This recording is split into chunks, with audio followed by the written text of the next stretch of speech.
The joint meeting of the City Council and School Committee will now come to order. Madam Clerk? Councilors Kadim? Here. Farah? Here. Dion? Here. Kilby? Here. Lee? Here. Pelletier? Here. Pereira? Here. Raposo? Here. And President La Liberty LeBeau. Here. The School Committee would like to call their meeting to order. I'd like to call to order this April 7th meeting of the Florida School Committee. Deb, please call the roll. Mr. Aguirre? Here. Mr. Bailey? Mr. Hart? Here. Ms. Larrabee? Here. Ms. Pereira? Here. Ms. Roderick? Here. Mayor Coogan?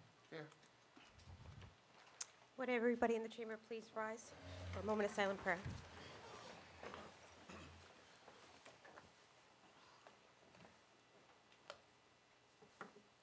And remain standing for a salute to the flag.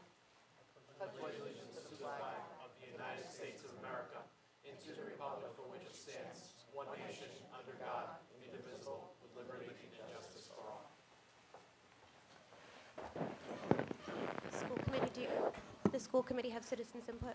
We have one. Deb, would you read, please? Good afternoon, members of the School Committee and the Fall River City Council. Today is the joint meeting between the City Council and the School Committee, and today's meeting is supposed to be regarding the finances of our city and school department.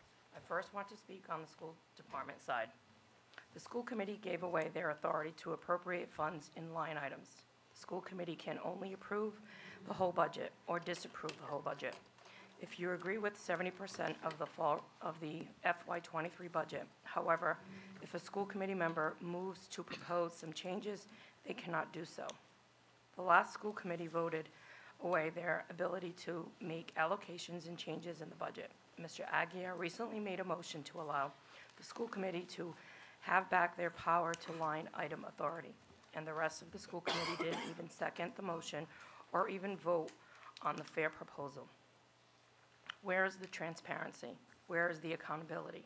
The school committee and the city council should deny any school committee budget until they allow back their own line item authority. The taxpayers of this community deserve nothing less. Now on to the city side of the budget. Mr. Mayor, where is your budget? Why hasn't it been released yet? I believe it is important for members of the community to know that the Coogan administration wants to raise water rates, raise the sewer rates, raise property taxes all the way to 2.5% and include a debt exclusion for Durfee. This administration also wants a second debt exclusion for Diamond. I would like to see in my wish list for the new budget answers to the ARPA situation. The mayor is being secretive about the budgeted ARPA funds. He is holding non-public, secretive ARPA committee meetings to quote-unquote approve the ARPA allocations. The mayor's office told me a lie on January 13th, 2022. The mayor's office told me in writing that BCEDC would report all of the small business ARPA allocations they administered to the city.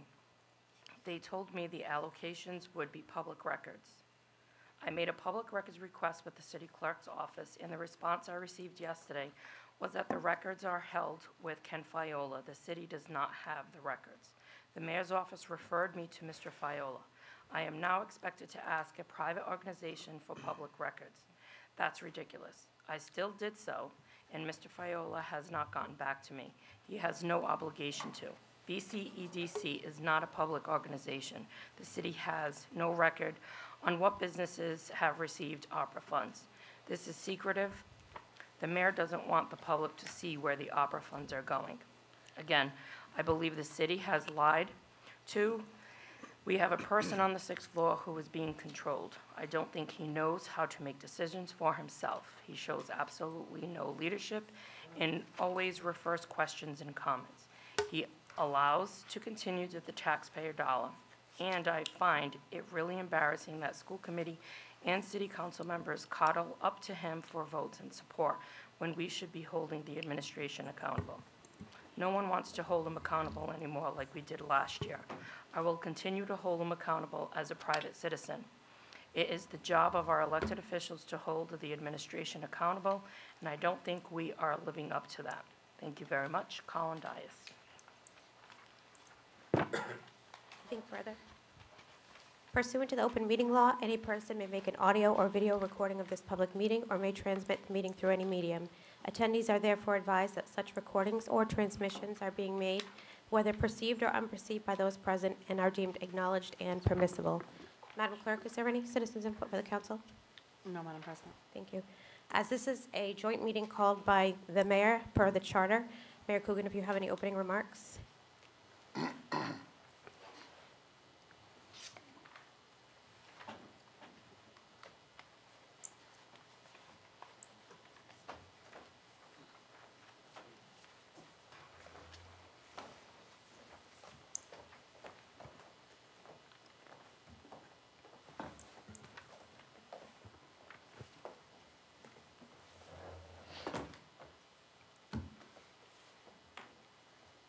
Okay, thank you, everybody. Madam President, members of the Honorable Council and School Committee, and Superintendent Pons. The annual joint budget meeting of the City Council and the School Committee is an opportunity to review the fiscal and financial condition of the city and to assist in developing a coordinated budget. The budget being proposed here today reflects the needs of our various departments to make certain that we can provide high-quality services to the residents of Fall River.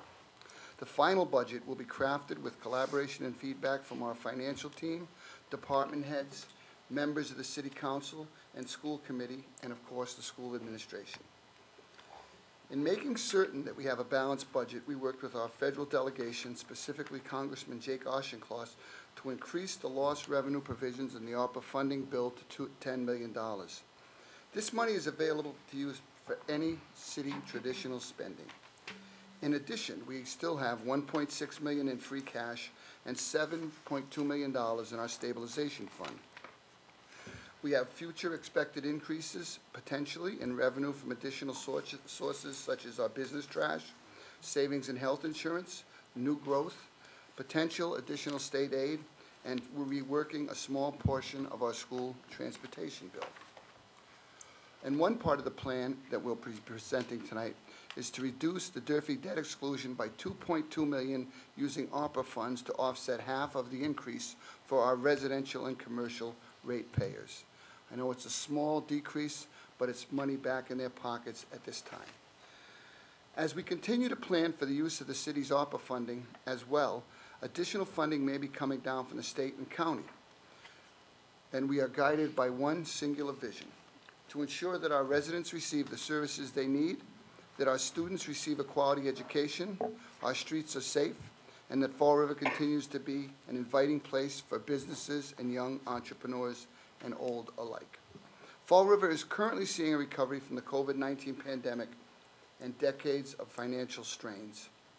From our housing market to the industrial park to our growing waterfront district, we are seeking renewed investment and excitement in Fall River. The pandemic hardly slowed the economic growth that we are seeing today, and the budget message we are presenting today reflects the positive nature of Fall River's economic future. I look forward to working with my colleagues on the City Council and School Committee to ensure that we use this year's financial plan to better the lives of our families, our children, our seniors, our veterans, and all of the residents in Fall River. As always, we will work with the goal of making Fall River a safer, better, and more livable community for all. Thank you guys very much. I'd like to turn it over to Eddie Icapone so he can present our PowerPoint. It's not long, and it's pretty succinct. Kevin. Thank you. I think we're gonna let Kevin, you've already loaded the school. Oh, I'm sorry. Portion, so I don't know. What do you want to do? You want to switch it over? No, it's all right. You can, they can. I'd like to see the city first. Yeah, I Really? thought that's what we Yeah, were doing. we could do the city You guys got all presentation the money, first. That's why I want to see what it's looks like. Relax it, Joe Rockefeller. I thought we were first. That's what I thought, yeah. Oh, I'm looking at the screen, that's why I said. Okay. Yeah. Easy to switch over. Oh, that's it. What's that? I saw Kevin's copy with the colored picture. I already got it. Oh, you got one already? Oh, all right, okay. Way ahead of me then, good. I thought I was gonna have to do the. That's great. Can we have those over here? Oh, sure. I'll give them, go ahead, Eddie, you can slide. Thank you. Do both bodies have both presentations? Maybe that's what those were made for. Maybe. For the school committee. Thank you. Yes? You're welcome. Yes? Right, right. Does everybody have ours already? Yes.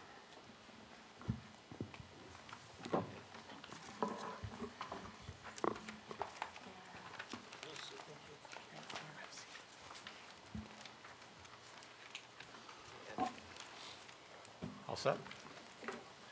Good evening, folks. Remind you, my name is Ed Capone. I'm a financial consultant to the city, waiting for our new finance team to join us in a couple of weeks. Looking forward to it. And in the meantime, we'll keep moving forward. This presentation is brief, right to the point, because, you know, by charter, you will see the budget along with the capital improvement requests. You've already seen the plan.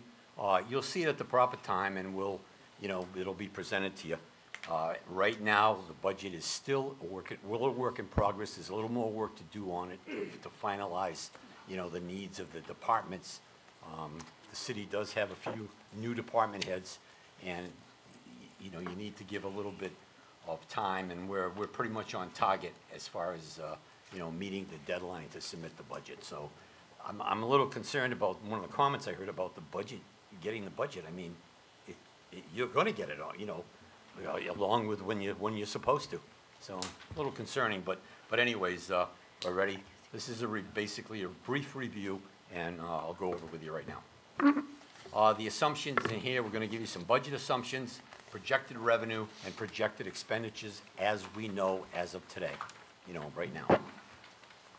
Fiscal 23 budget estimates are just over $325 million for revenues, and expenses we will obviously balance with the revenues. This represents approximately, at this point, a 6.8% increase over fiscal 22. Most of the general government line items are not finalized yet. They will be within the next week or so, and then the budget will come down. Will be prepared in the format that you've seen it in. I would like to see a little streamlining of the budget.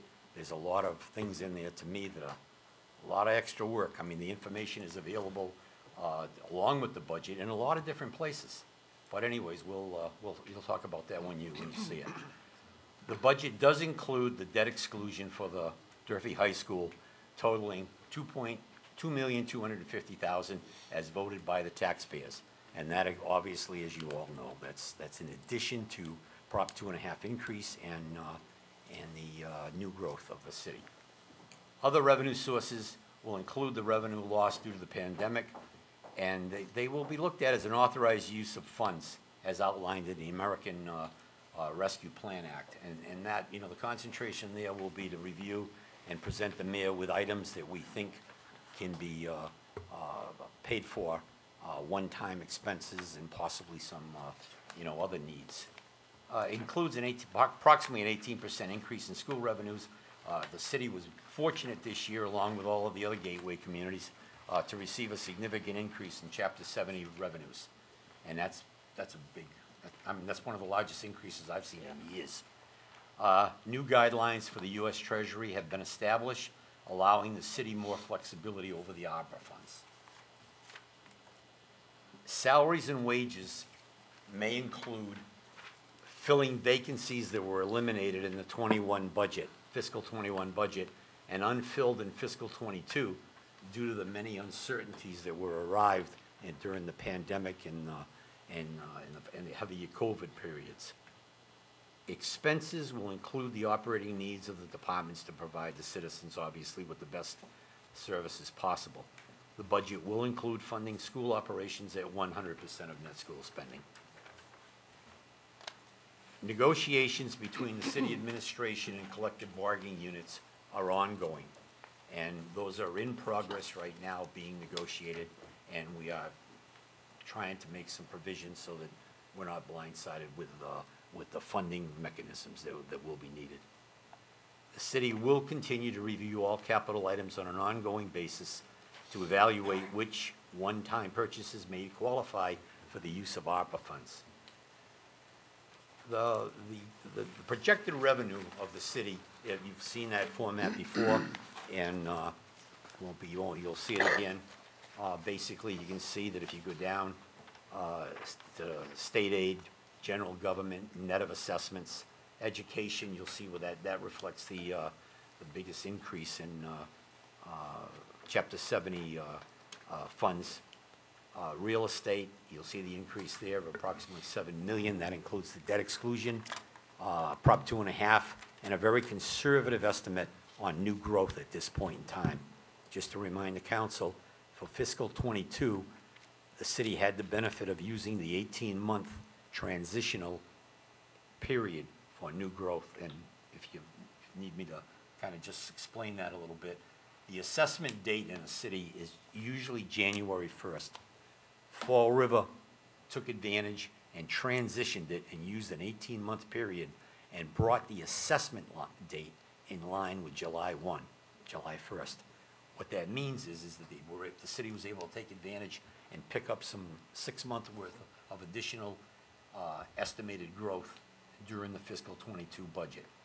Everything else remains the same as far as the legality of names not changing, on January 1st. It just means that all of the permitting and new construction was able to be picked up. And then this year, we're right back on a cycle. So the new growth can still be accounted for as we go right through June 30th of '22.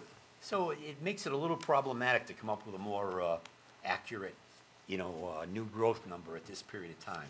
But so anyways, that's basically what you did to get you where you are at today, back to a 12-month cycle on new growth.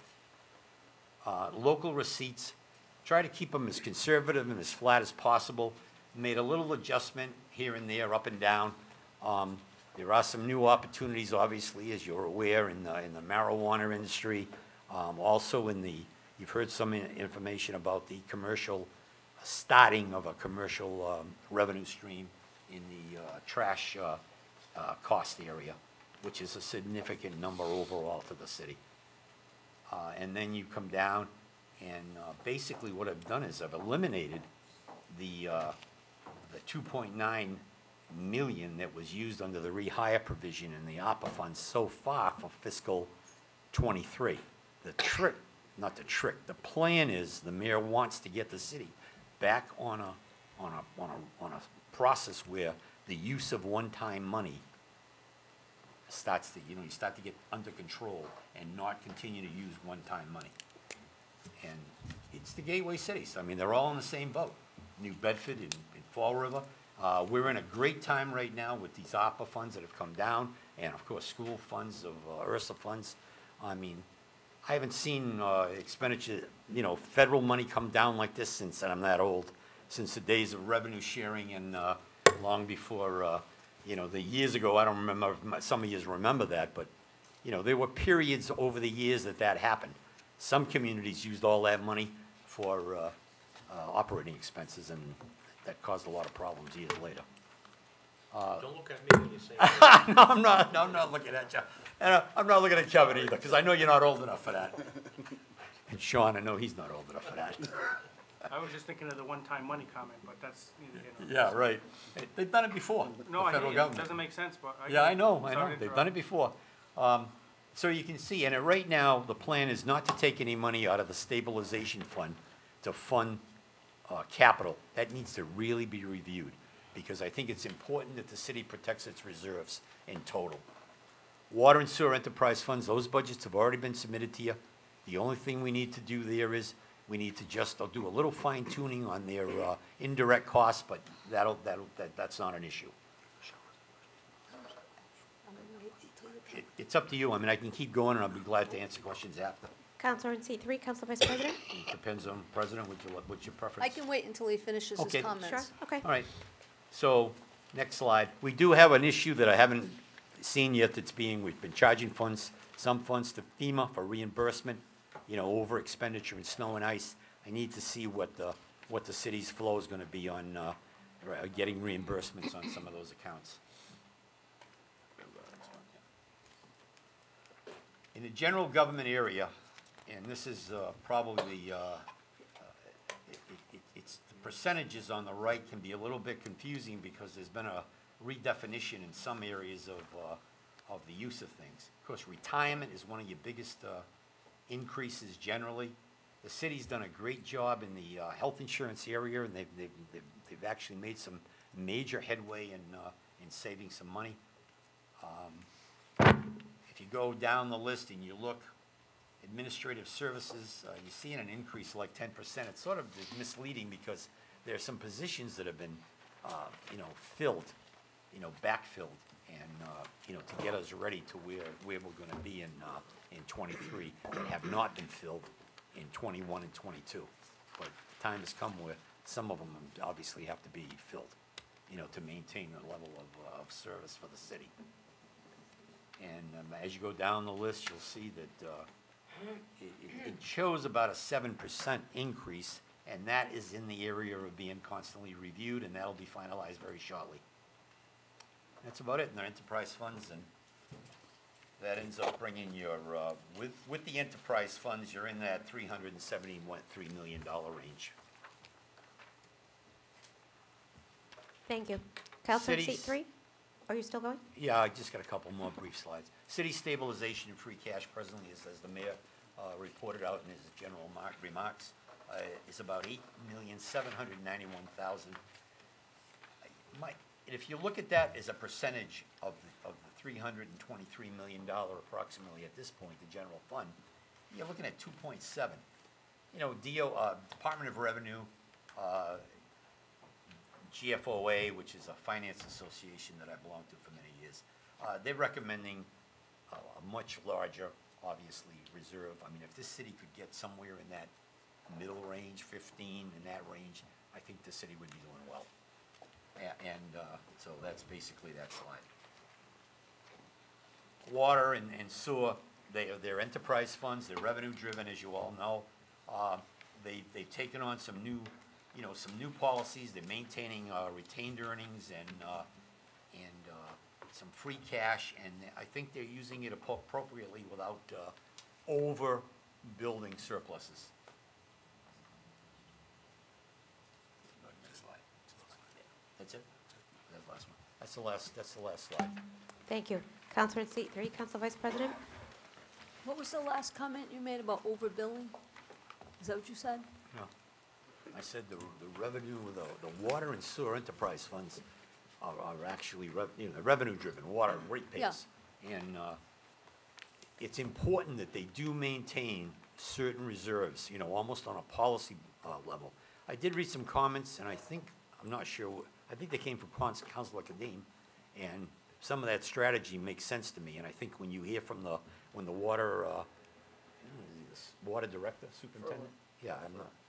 Water director? Yeah. When he presents his budget, he'll go over that, the status of the capital water plans and sewer and where they stand, because they are proposing a small, and I think it's small, water and sewer increase. But I think that's important, that as you go along, rather than spiking large rate increases with the water and sewer.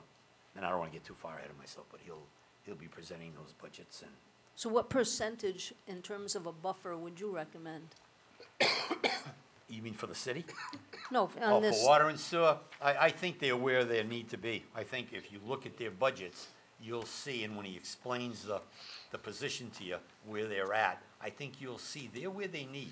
One of the most important things about retained earnings, which is like a permanent reserve fund in their water enterprises, you always got to make sure that you have money for any large unexpected capital expenditures, and that if you ever did need to rate stabilization, that you've got those reserves that you really can, count on.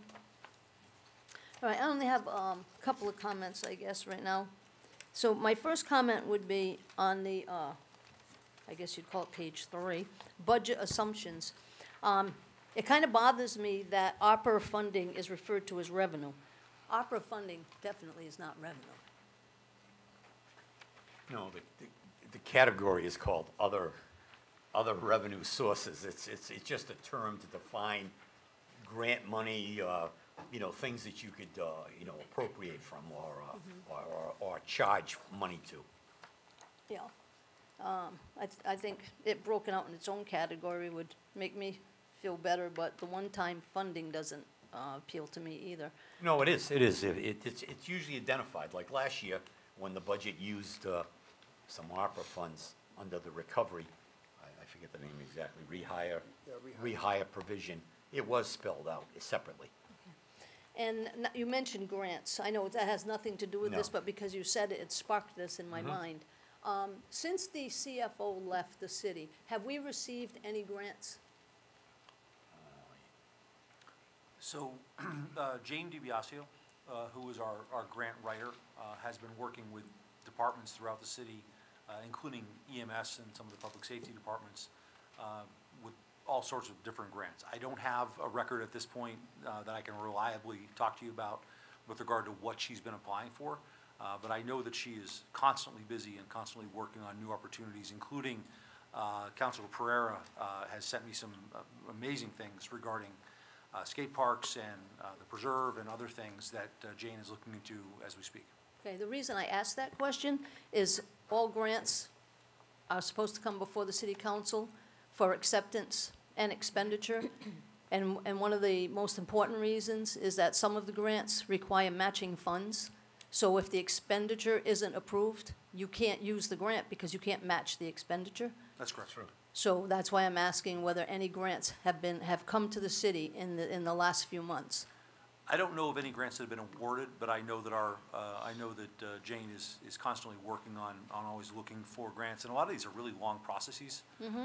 So I'll make a note of that, and if there's anything that I think is important, obviously, to notify the council about, especially if there's anything that happened, you know, where there was money used, and I don't think there has been. I'm actually fairly certain there has not been.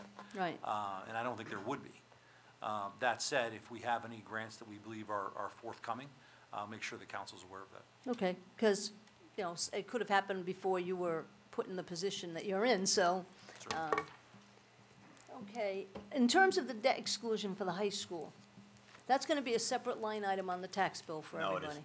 It's not anymore? No, there's no provision for that at this time on the city's tax bill. And that's highly uncommon, I mean, that's really uncommon. I mean, you know, years ago, we used to do a separate tax rate for schools in the city, but there won't be a separate line item.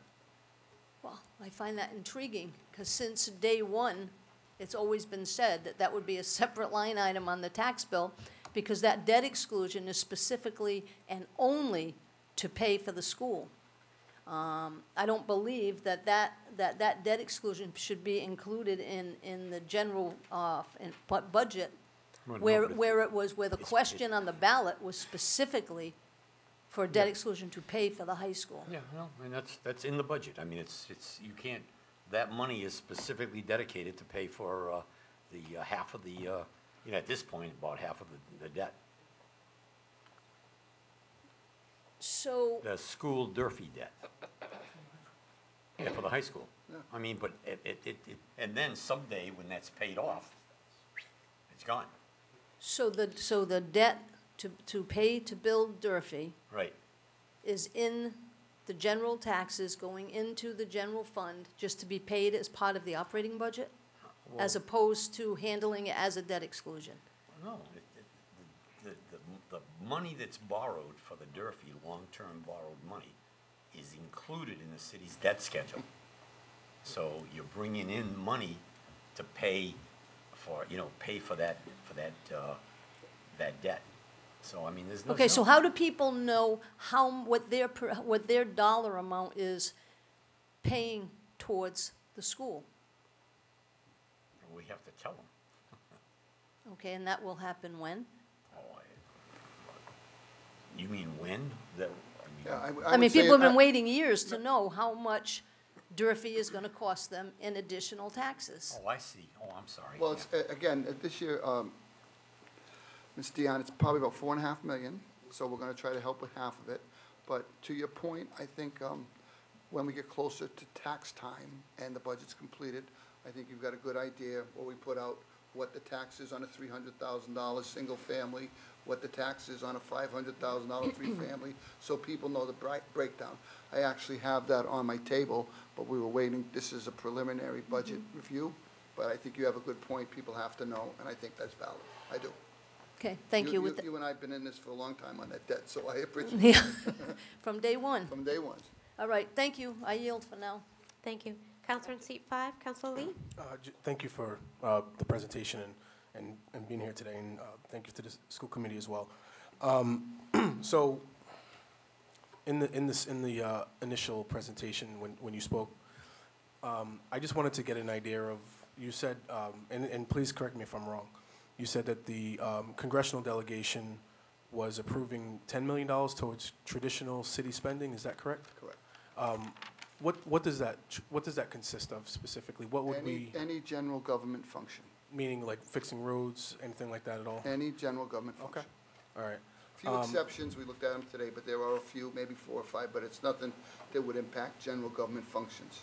And it just came up in when when Council Vice President was asking you a question about the grants. And honestly, I believe we just recently had a committee on environmental affairs, and I believe in the middle of that conversation, and I don't know the exact timing of it, but I believe it was stated in that meeting that $20,000 from DCR was granted. Correct?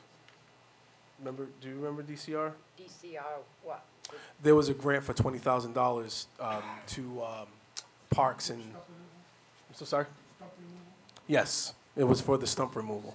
I don't know exactly when that came down the line, to answer your question, Council Vice President, but I do believe $20,000 was approved in that or was talked about in that meeting. So again, I don't know the timing of it. You said over the past few months or so, but it was mentioned in that meeting. So whether I it know they happened are before or doing- after. They do have a list of stumps. They started with Yeah. 25, but I believe that might have been from last year. Okay. I could be wrong, because I don't think they've approved anything this year. I could be Okay. wrong.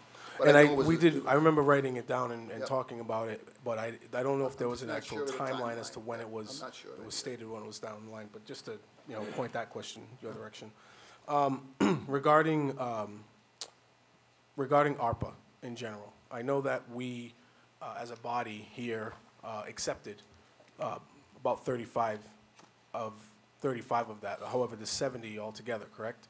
Now, when are we going to see a plan going forward for the other half of that? Is that something that's going to be presented to the council in the future? What we have been doing is, and again, in meeting with certain councilors to ask them what their priorities would be for ARPA funds, we do get some direction on that. I think everybody should be allowed to weigh in. But we get applications as we do our ads. People apply for money. The committee meets. They decide what's the best way to go. Today, I can confirm that we hired an ARPA administrator, someone I think is really going to be an asset to the city when you're dealing with this kind of money. So our plan going forward is to solicit requests, I call them good ideas, on how the best way to use this money is. I think we've put some money into some very important things in Fall River, public safety-wise. We do have 2 more requests from our police department for tasers and things that would have been in capital projects, but that's how we've been doing it as we go along. The biggest amount of money that went out in the first phase was roughly $9 million to water projects, and I did talk with Councilor Dion about that, and she said that's a tremendous focus of hers. To that end, though, there's also been an additional round of grants that have just come through. We were working on them yesterday. We were on a call with Senator Warren. There's a lot of earmarks that cities like Fall River are eligible for, which are going to be another series of grants, $4 or $5 million each. We're looking at, again, more water and sewer work, things that'll make the city a better place to live. So for the other half of this It's ARPA coming in funding, May. are we being presented with accepting it again? Or has it already, the whole thing been accepted and it's coming in different? I don't know. That's a good question. We'll check on it and we'll follow the law. Okay, because I would think that the next time we I think you might have are to- in a position to approve or accept the grant funding, we should know what the plan is going to be going forward this time around. That's valid. There's been a lot of questions as to where this is going, and we don't always know what's coming next. And I think we need to have an idea of what's coming next when it comes to ARPA funding in general. Now, the sanitation recycling conversation is going to, I feel, is going to be a big, significant increase in conversation as we go forward. It always does. It always comes up. It's been coming up for the past several years. I just wanted to know a couple of things because I know that we can't have this entire discussion tonight. But the recycling contract that did assist in reducing some costs that we just recently had. I believe it was with ABC. Is that still a negotiation? Is that something that we're still looking forward to doing? Because it was a significant, We're doing savings. that now. And you're in the middle of it. Is that part of the? I know there was a page talking about negotiations with CBA, but I wanted to know if there was anything as far collective bargaining. But I didn't know if there was anything as far as with the recycling contract, because that's a big. We end up getting a big savings from that conversation before. Yeah, it was a substantial amount, but I don't know of anything going forward right now other than that. We do have probably another meeting with Easy coming up shortly. As everyone knows, trash prices are going through the roof. We've heard numbers of $160+ a ton in some areas outside of Boston. It's something that weighs on the Commonwealth, not just Fall River, and it's going to be on our radar screen for a long time, and everybody on this council's. And one of the things I know that's still in subcommittee, I believe it's still to be talked about, is the ordinance on composting. And I know that we've had past discussions. I know that COVID and a handful of other things got in the way, and we kind of push it to the side. But personally, I believe that composting is one of those things where if we do have a good effort in our city for that, it's a very low cost but high reward return when it comes to bringing down costs in that area. Has there been any more discussion on that, or any push towards letting the public know about what we're doing in that regard, as far as composting program?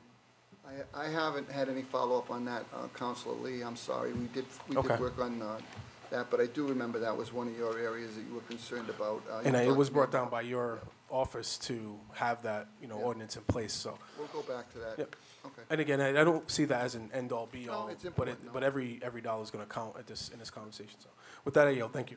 Thank you. Mayor Coogan, did you say you hired an ARPA administrator? Right. Yes. Well, I shouldn't say that. Hope she takes the job. She's gonna let us know. She let us know, but we didn't agree to anything yet. So We this interviewed her. this is a position that doesn't exist, so how are we going about that? In the administrative funding line in ARPA, there's a percent they give you. I think Eddie and I were looking at New Bedford's. It was a couple of $1 million they had in administrative costs. We're not doing that. We're looking for one person to come in, obviously work with the counselors and the administration to address ARPA issues, concerns, and make sure what we're doing going forward is on point. Okay, but so if the position doesn't exist in the city, it needs to be created. It's a grant position. It's only good for the time the grant's available. Right. Yep. Is it a full-time, part-time? We haven't got to the hours yet. We discussed both with the young lady. Is there anything further from the council? Councilor in seat 1? Thank you, Madam President. Just a couple of quick questions. So with regard to the ARPA money and one-time monies, so I've seen that obviously you reduced from prior 22, but the slide would suggest that we are using ARPA money and one-time monies. How much are we anticipating in use of one-time monies? It's hard to say at this point because, two things are going on. There's a lot of, on the capital plan for fiscal '23, I noticed that there was like $16 million worth of bonding requests, that we could bond. And I think when I looked through the capital in the individual budgets, it was around 1.6 million that would have had to come out of the STAB fund, and I recommended to the mayor that we need to slow down a little bit so that we can kind of protect the. What about the operating budget, general fund? There's nothing, I don't think we put any in, regular expenses. No, I didn't put anything in. He told me we were keeping it out of there. I know I- that was I'm one of your trying to, concerns. yeah. That's trying to why get the back on track. rehiring is zeroed out, revenue loss is zeroed out in your budget. We- But even the use of the That's one time, I look at that. 2.2 for the debt exclusion, right, to Yeah, offset the That's one time. one time, That's so, what you said. but that's gonna be rolled in, right? Right. Into, so that we would see it somewhere in the, Oh, yeah. You actually will see it in the real estate, in that number going from 116 to 123. Okay. You're gonna see it in there. all right, so when we get a budget, we'll see that Yeah, portion of it? when you see the budget, you'll see the backup, where you'll see the calculation for the 2.5%, the new Right. growth and Okay. the debt exclusion. And then in terms of the, the slide where budget assumptions, you've got negotiations still going on. How many units do we have ongoing with negotiations, and have we put funding in the operating budget to address those, I guess, the settlement of those contracts, or would you be coming back before the council looking to fund? So if you reach agreement on a collective bargaining agreement, are you coming back for approval and funding for those items, or? So there's a couple questions in there. I'll Yep. try to take them in order, and if I miss one, please let me know. With regard to the bargaining units that we are continuing to negotiate with, that would include essentially all of them, but we are very close on most. With regard to our city hall workers and DCM workers, those are at different stages, but I think we're very close there, certainly close with EMS. I believe police, we're also almost there. At this point, I wouldn't speculate as to what the increases or cost of those would be. And you and I both know there's something in ordinance that we would need to show what the total cost of those contracts would be. And regardless of whether it's out of ordinance, by the time we have a contract, that'll be something that this council will have, the total cost of each of those new CBAs. All that said, the speculated projected cost increase has been part of all of the budget conversations. And I will say that we're prepared to absorb that increase with the current budget structure. Okay. And then in terms of, I forget which one of my colleagues brought up the trash. So I'm just curious as to how we handle the trash for fiscal year '23 in regards to the business pickup. I know we were told back in February, prior to February, it was probably in December or January, that we would be stopping the business pickup in February of 2022. So have we stopped it, and are we projecting the stopping of trash in FY '23? There's approximately 225 businesses that would affect. So the balance of businesses in the city either already have contractors for their own pickup. The ones that are receiving or had been receiving the free pickup totals about 225 or so businesses. We were hoping to stop that free service in February and begin a new program where there was a pay for pickup. That was delayed a little bit just in conversations about the best way to do that. So the initial letter to the businesses indicating how this is going to work and what the costs are going to be is something that I've just received as an initial draft, and I expect and hope that will go out sometime in the next week to 10 days. Okay. And what's the estimated cost on that for us to pick up those businesses? I think that's one of the delays, so at this point I wouldn't be comfortable saying that as a for sure thing, but I'd be glad to circle back with the group that is working on this within the next day or two and get the council a number. Okay. I recall $500,000. Could you use microphone, Councilor Kilby? I'm sorry. Your microphone. I'm sorry to interject, but I recall it's like $300,000 to $500,000. Oh, total cost. I thought you were talking about the per business. No, total cost. Gotcha.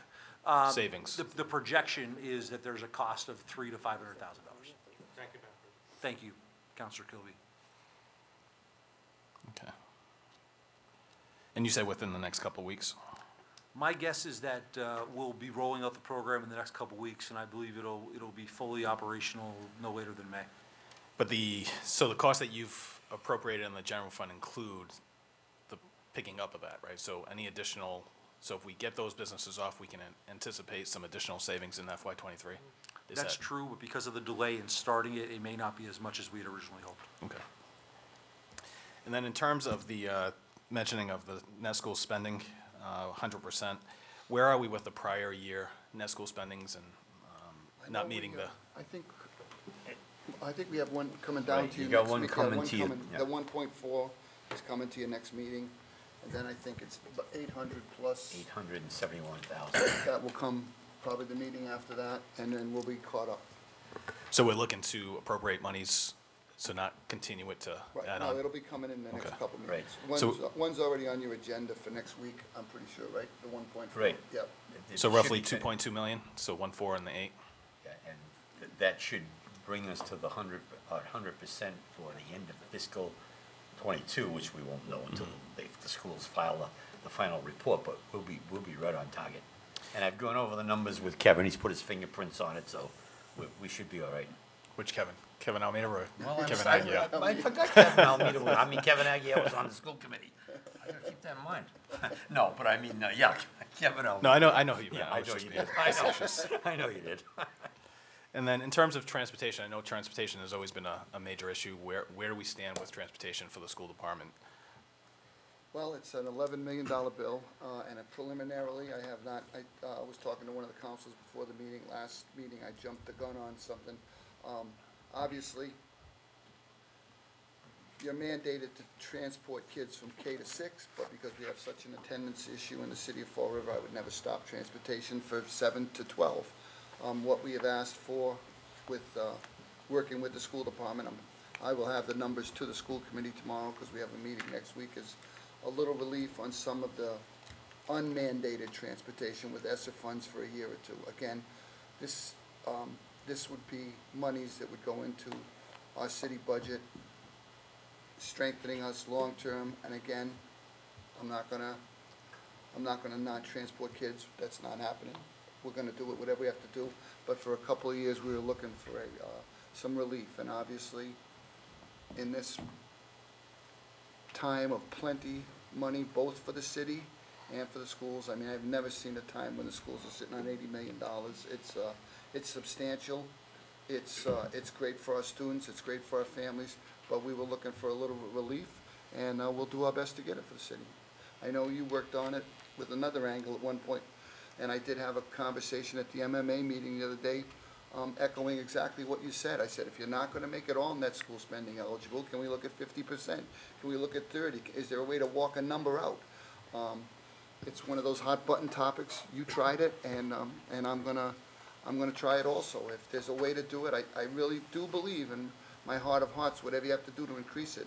School transportation is a school function. The city does it now. We're gonna continue to do it, but at the same time, there's nothing wrong with a little relief when you can do it. Okay. I yield for now. Thank you. Counselor in seat 2, Counselor Camara. Thank you, Madam President. I want to commend you on that comment, Mr. Mayor, because I think it is important that we continue to transfer the kids, even that we're not mandated to do it 7 through 12. So that's a good thing, and I know that you really do mean it. And this is a great start, a great presentation, but it's basically a draft. The budget portion. Correct. Yeah. So, but it doesn't say draft anywhere on here. I Well, think, if you read the bottom of the slide, I kind of put the words "not finalized." right. Yeah, so I mean, I'm just 'Cause used I to. don't wanna mislead Well, the only because council, this way, yeah. when someone's saying, the council's received the budget, no, They're it's a not receiving it, draft. no. But if it says draft on it, it's perfectly clear. This is just a draft Yeah, of that's the true. budget. But it- And yeah, it makes put it clear, down- so, Not finalized. yeah. I know it's Yeah. not final. We all know that, but I'm saying, Yeah, but it gets twisted. I was gonna mark it draft. It's for funny you years, said it. I I've was gonna seen the mark it draft, draft. and Yeah. everyone understands what that means. It's a work in progress, it's just a draft, so No, I there's know. still things that will change. Yeah. I just want to make sure that was perfectly clear, so everyone understood that. People at home that are listening, that Price as well, they got the budget, it was presented to them, and it's just a basic draft. There will be changes, and I'm looking forward to it. The rest of it, I commend you guys on what you're doing, and it seems to be okay, so I'm good. A lot of the questions that were answered were good, and doesn't seem a lot of input at this point in time right now. So with that, thank you, Madam Clerk, I yield. Thank you. Anything further from the council? No. Counselor in seat 3, Council Vice President. Did anybody not speak yet? No one has their hands raised. I would like to touch on that citizens' input with the ARPA funding for the small businesses. ARPA funding being tax money, wouldn't you consider that public? It is public. It Those is. lists are all over the office. I don't know what was said. If I didn't send it down to the clerk, there's nothing hidden about those lists. I don't know why. So there should be no reason for Yeah, that list no, to not that's- to be able no, to be you can't- public. You can't do that, Michelle. That's ridiculous. Those names are out there. You'll know some of them, you won't know others, but those are all small businesses that applied, and there's no way that we're hiding anything. So that's not gonna happen.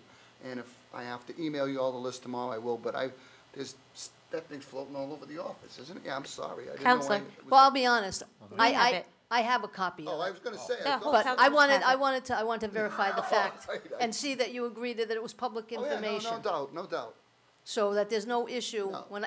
when I release that. No, I mean. So you'll know in advance I'm gonna do that. You asked for it, right? Yes. I did. Yeah, that's not an issue. No, that should be public. I agree 100%. Okay, I just wanted to clarify no, that, not a because chance. better to That's clarify things and let things be transparent than let them run away. Sometimes people say things that aren't accurate, you know. Can't believe it. I have to go back to the debt exclusion with the high school. I understand what you're saying, but I feel like rolling it into the budget makes it more like a 2.5% override than an actual debt exclusion. The definition of a debt exclusion is a temporary increase in property taxes outside the limits of Proposition 2.5 to raise the funds necessary to pay debt service costs for a specific capital project. Debt exclusion funds may only be used for that specific project. So I feel like if you're rolling it into the budget and it's not being taken as a separate dollar being put towards the specific project, I'm having a hard time. Just a point of clarification. Counselor? So it has to be rolled into the operating budget. The Department of Revenue is going to require it as part of your tax But shouldn't recap. it be a separate line item? No, I think what you're looking for is a separate line item on the tax bill. So when you get your total tax bill, whether it's 6,000 or, 10,000, it will say what you would pay for taxes, and then you would have a separate line item that would say debt exclusion, and then you could monitor the debt exclusion that way. But from a mechanism standpoint, it's rolling into as part of your tax levy. It becomes your tax levy. So there's no way to remove it from the general fund. But So it your can- question, what you're looking for full transparency, has to appear on the tax bill itself. Right, right. As a separate line item. Correct. Right, which is the way it was rolled out and the way it was expected. Correct. I mean, can we go back to that? I mean, think that's it's the expectation of the taxpayers, is they're gonna Right. see it on their tax bills. I think it's what Councilor Kadim said. I thought when you, and I did say it, it was gonna be a separate line, but then when we went to DOR, they said it rolls in, but I think it's gonna be listed on your total bill as a line, with an amount. Okay, thank you. And then my last question would be, in terms of the deficit, how are we addressing the deficit? I mean, if we're cutting back on the amount of ARPA funding being put into the budget, we've obviously had increases. So we know there's gonna be there's a deficit, there always is, so how do we address any deficits? No? We're flush? Okay. Well, Right now, we are. We didn't plan for anything. No, at this point in time. Yep. I mean, last year is very unusual. Things that went on. I mean, as I reviewed, which I didn't really want to, but I reviewed the 22, and I'm still in 22. The implications of transfers that were made and revenues that had to be used. Trying to take and last year, basically, you didn't use the debt exclusion, but you still had to make payment. Right. That was a big number. Yeah. That was Okay, almost- that I yield, thank you. Thank you. Anything further from the council? Anything from the school committee? Mr. Aguirre? Thank you. Thank you. So I'm a little confused on a few things here. I always take these meetings as a good opportunity to sit down with the full council, full school committee, and the administration to discuss like where we're at. Basically, in essence of the charter, it says, review of the fiscal and financial condition of the city, revenue and expense forecasts, and other relevant information in preparation for the budget. So when I read that, like if I was to come here today and say, am I better off right now than I was an hour ago relative to those questions? And I can't honestly say yes, as a member of the school committee. We, as a school committee, have not been presented any forecasts from the city whatsoever. Before this meeting, at this meeting, we're looking at, well, we'll look at what we got for budgets, we'll do this and that. You're basically kind of telling us what you're gonna do for the current budget. The real issue that I think we have as a city is a forecast in the future. Like, what are we gonna do and what are we gonna look at? I just had a counselor ask a question to the folks at the table here. Are you flush? And the answer I got was yes. I got head nods, yes, call it a yes, but the answer that I'm sitting here watching, just listening, saying to myself, I can't understand how anybody can say that the city is flush. I fully understand that the city has financial difficulties going forward. I think everybody does, but we sometimes get amnesia at certain meetings, and we forget to do that. The point of this meeting is, how are we going to be in Fall River 5 years from now, 10 years from now? It's frustrating for me to sit here, because I only get a chance every now and again to talk to you all together, because you can't do this. You know, but I'm looking at one item here. The line item here says, the total budget, and it says GFOA and DOR, which I assume those are some revenue and financial organizations. One I would think you'd be familiar with would be Department of Revenue. Yep. And what does the other one stand The for? other one's a Massachusetts Finance Association, that they're really the gurus of the finance, right. municipal finance. That's what I in figured Mass. it was, like the Yeah. gurus of financial information. And it says, the DOR recommended balance of 10%, $32,383,000. If you scroll up 3 levels, we're at 2.7% of the budget. I recall us sitting here at one of these meetings earlier on, where I was suggesting that the school department shouldn't even be part of that because it's a different type of funding. But if we're looking at that to say we're supposed to have 10%, we aren't flush. I don't care what anybody over there says. We are not flush. We are in some serious financial issues. Can we carry it and work together to try to get over it? Sure. But I'm not any better off from what I've received so far to know how are we going to be proceeding over the next 5 years. We heard about the ARPA funds for the reduction in the tax. Everybody wants the reduction in taxes. Everybody would want to. I hear today we're going to go take $2.2 million in ARPA funds as a reduction, but we still haven't done the budget on the city side. So those decisions still haven't been met, but we're committing to the 2.2. Right off the bat, I question that, because how can you say we're going to use 2.2 in the funds to lower that amount if you think that we're maybe in trouble going forward if we needed to have that revenue? I sat at home and watched this council talk about how are you going to fund Diamond.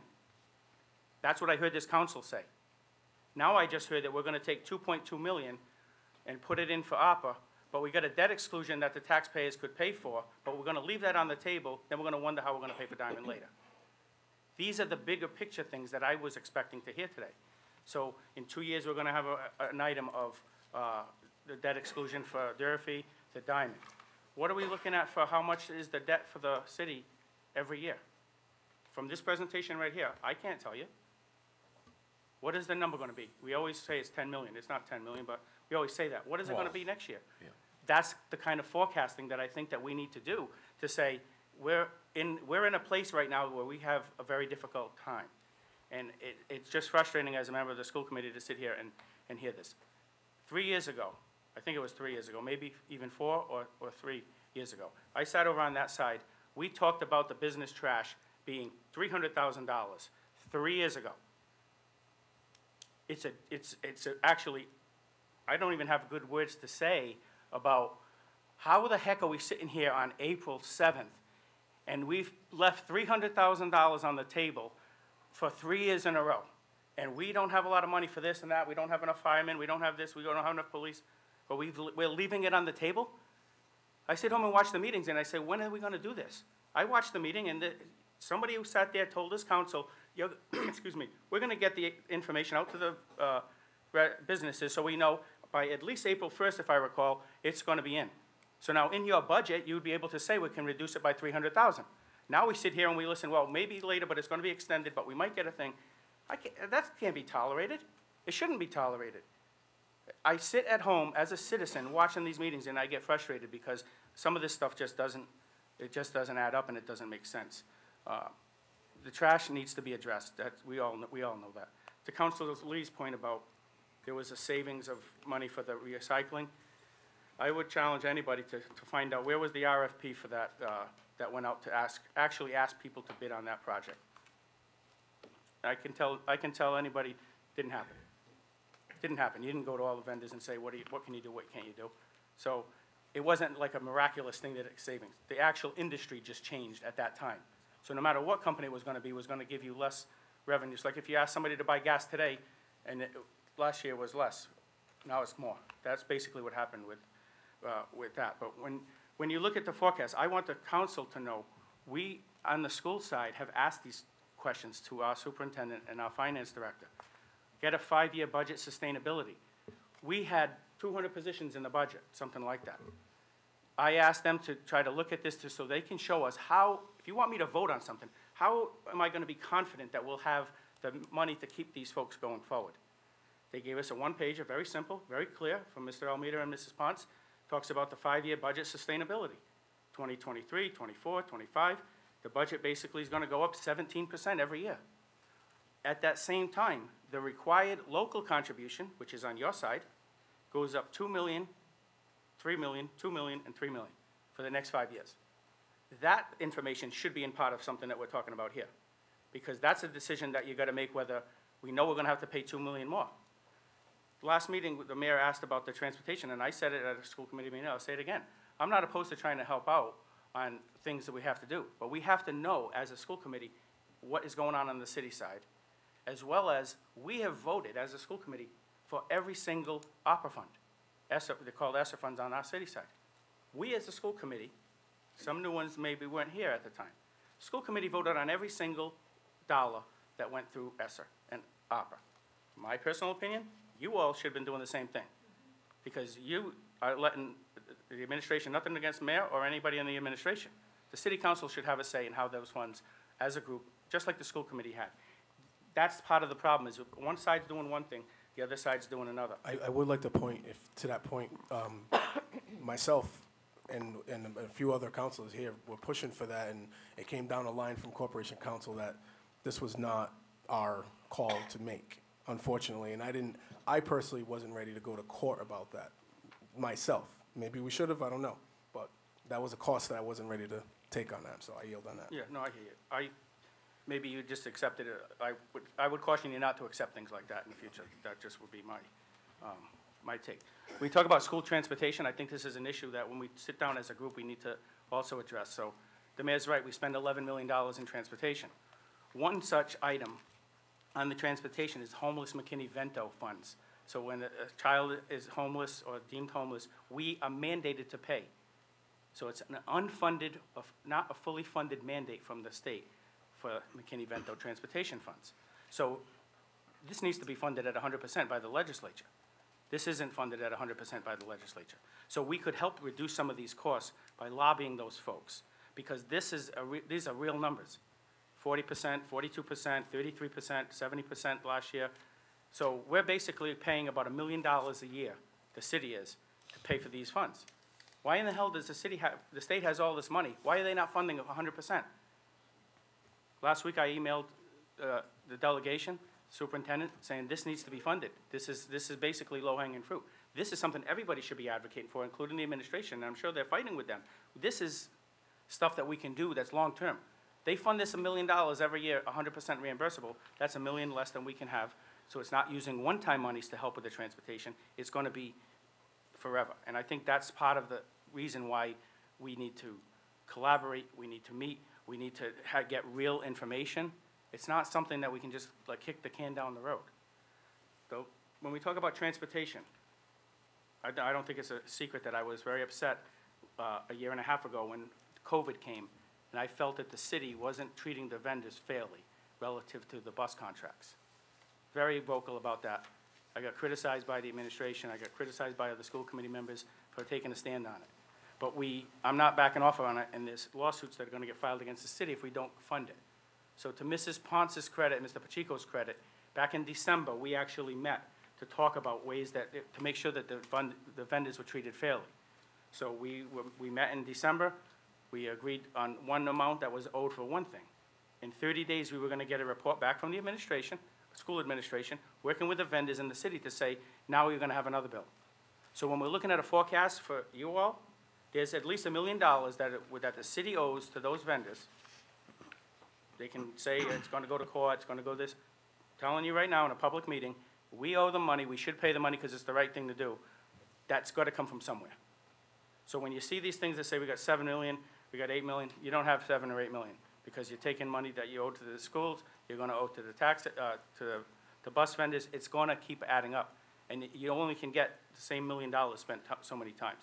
So that's an issue that you all should be aware of. I think the school committee is already aware of it, but we need to address that because that's money owed. I told the mayor, as I was talking to him about whether we were gonna pay for our ESSER funds, that I want all of those things corrected first, before I even consider looking forward. So I'm not saying I'm gonna be against all of that stuff, but we have to figure it out. And if we use our ESSER funds, we already voted to budget those. So now we have to take another vote to take it out of somewhere else. We're not sitting on, like, the 10 million that the city has in the funds right now are not allocated. All of our ESSER funds have been allocated on different projects and the like. So if we say we're gonna take 2 million to pay for transportation one time, which is gonna create a structural deficit, we gotta take it from somewhere. So I don't want you to think that we're not opposed to helping, and I'm not opposed to helping, but I wanna get all these things answered before we get to that next step of, you know, what it is. I would ask that if I saw a 5-year forecast in January from the administration. I just saw that yesterday. First time. It was dated January. In it, it talks about school department. Indirect costs agreement's gonna change, maybe transportation and the like. I have never seen it. Honest to God, haven't seen it. I just saw it today because a counselor gave it to me when I asked him. But that's in January. I asked in public meetings, are we gonna change the indirect cost agreement? No. That was the answer I got from the administration. So I assume we're not changing the indirect cost agreement, but now maybe we are. You get my frustration a little bit because it doesn't seem like things are just, are all adding up. So, I just want you to know that I'm willing to meet with anybody, anytime to do my homework. I've told the administration that. But some of this stuff needs to get out more so everyone's on the same page. I don't want to make the taxpayers pay more either, but if you don't have the money, you got to do something. You can't just say, we're going to wait. Where did the $2.2 million come from? Maybe the administration could just answer that. Like, where did that number actually fall out of? Madam President, before we move on, can we have one of the clerks just run and get the 5-year forecast that was done in February? I think Absolutely. it was the 22nd. Madam Clerk. So I think it just, to Mr. Aguirre's point, it does project out and shows deficits in years that are coming out. So when the question is, will we flush? Do you want to take a recess? No, I don't know. No, I don't think so. I just have that one last question. I'm just curious to see where the 2.2 came from. What 2.2? So the ARPA funds of 2.2 million that they're gonna reduce, you said you're gonna reduce the, Came out of lost revenue. yeah, but where It's did, half. how did you arrive It's at half that of the number? Durfee Half of the debt. bill. Just half? Yes. That's it? For 2 years, half. Well, for 1 year right now, but Mayor Coogan, could you speak into the microphone? We can't hear you. yeah, it's half of the bill. So just half of the bill, it's not because that's what we think we can afford based on the projections? No, we think. Just I said, think- figure no, it it's- sounds good, let's take I that. think it's to give the taxpayers in Fall River a break. That's what we did, And the number when half was just because it's half, because that's what we. not think we could because of do. the numbers, the forecast, or anything else. That's what we thought we could do to give the taxpayers a break and still be fiscally prudent. Yep. When we went to the voters for the debt exclusion, what were we supposed to pay? What was it told to, it says in here that as we told, It I was think like 111. the question yeah, came but from Councilor Dion, said, what did you tell the people when they voted for it? What did we tell the people that we were gonna pay for the debt exclusion? I'm trying to think of the value of the house. It was like 112 or 120 for a 240. Yeah, no, what I meant, let me clarify. Okay. How many $1 million per year were we supposed to pay for the debt exclusion? It projected forward when we went to the I voters. think it was like 4.8. I'm not sure of the final number. It I was was an gonna, estimate. I was gonna say 4.5, 4.8 4.8 So- million. I know the number. It was 3.6 million was what we told the voters. Was that per with year. the Per year. additional that Mrs. Sahadi said we had to When add the on original, another 10 no, million? the original. The original. So the original budget, when we went to the voters, Yeah. because you had mentioned when you said, what did they say? What did we go to them for? 3.6 million times 8 years. After the 8 years, it was gonna get cut off and there would be no more payment. So I would like to request of the administration to give to the school committee and the city council a forecast of what it was said at that time and what are you looking at now for how much you're gonna charge the voters for the debt exclusion moving forward. I know you don't have that answer now, but I'd respectfully ask that somebody send that to us. It's very valuable information. With that, I yield. Thank you. Thank you. Is there anything further from the school committee on the city budget? Anything further from the council? Councilor in seat 7, Councilor Yeah, Pereira. I just want to make a comment. When I heard School Committeeman Aguirre talking about transportation, I agree, transportation is huge. But truth be told, Councilor Kadim and I went up to Boston a couple of years back, that we went up to Boston to try to fight for the transportation, and the McKinney-Vento bill. So is it something that we want to continue to fight for? We've been there, we tried, and the state wasn't biting on it. But I agree with you that, something needs to be done about that. And as far as when COVID hit and people weren't using the bus, did those companies, I don't know any of the companies, but did those companies get any money from COVID relief? And if they got money from COVID relief, how much did they get, and what's the difference of what the whole contract was gonna be?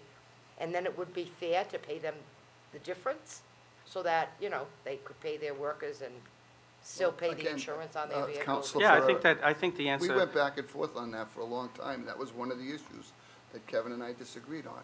Those companies did get millions and millions of dollars, and that would be what would happen.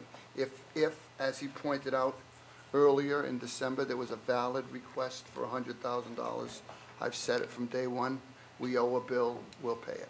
But for the longest time, we weren't getting the accurate amount of money that those companies picked up from the PPP or PPE, whatever it was called.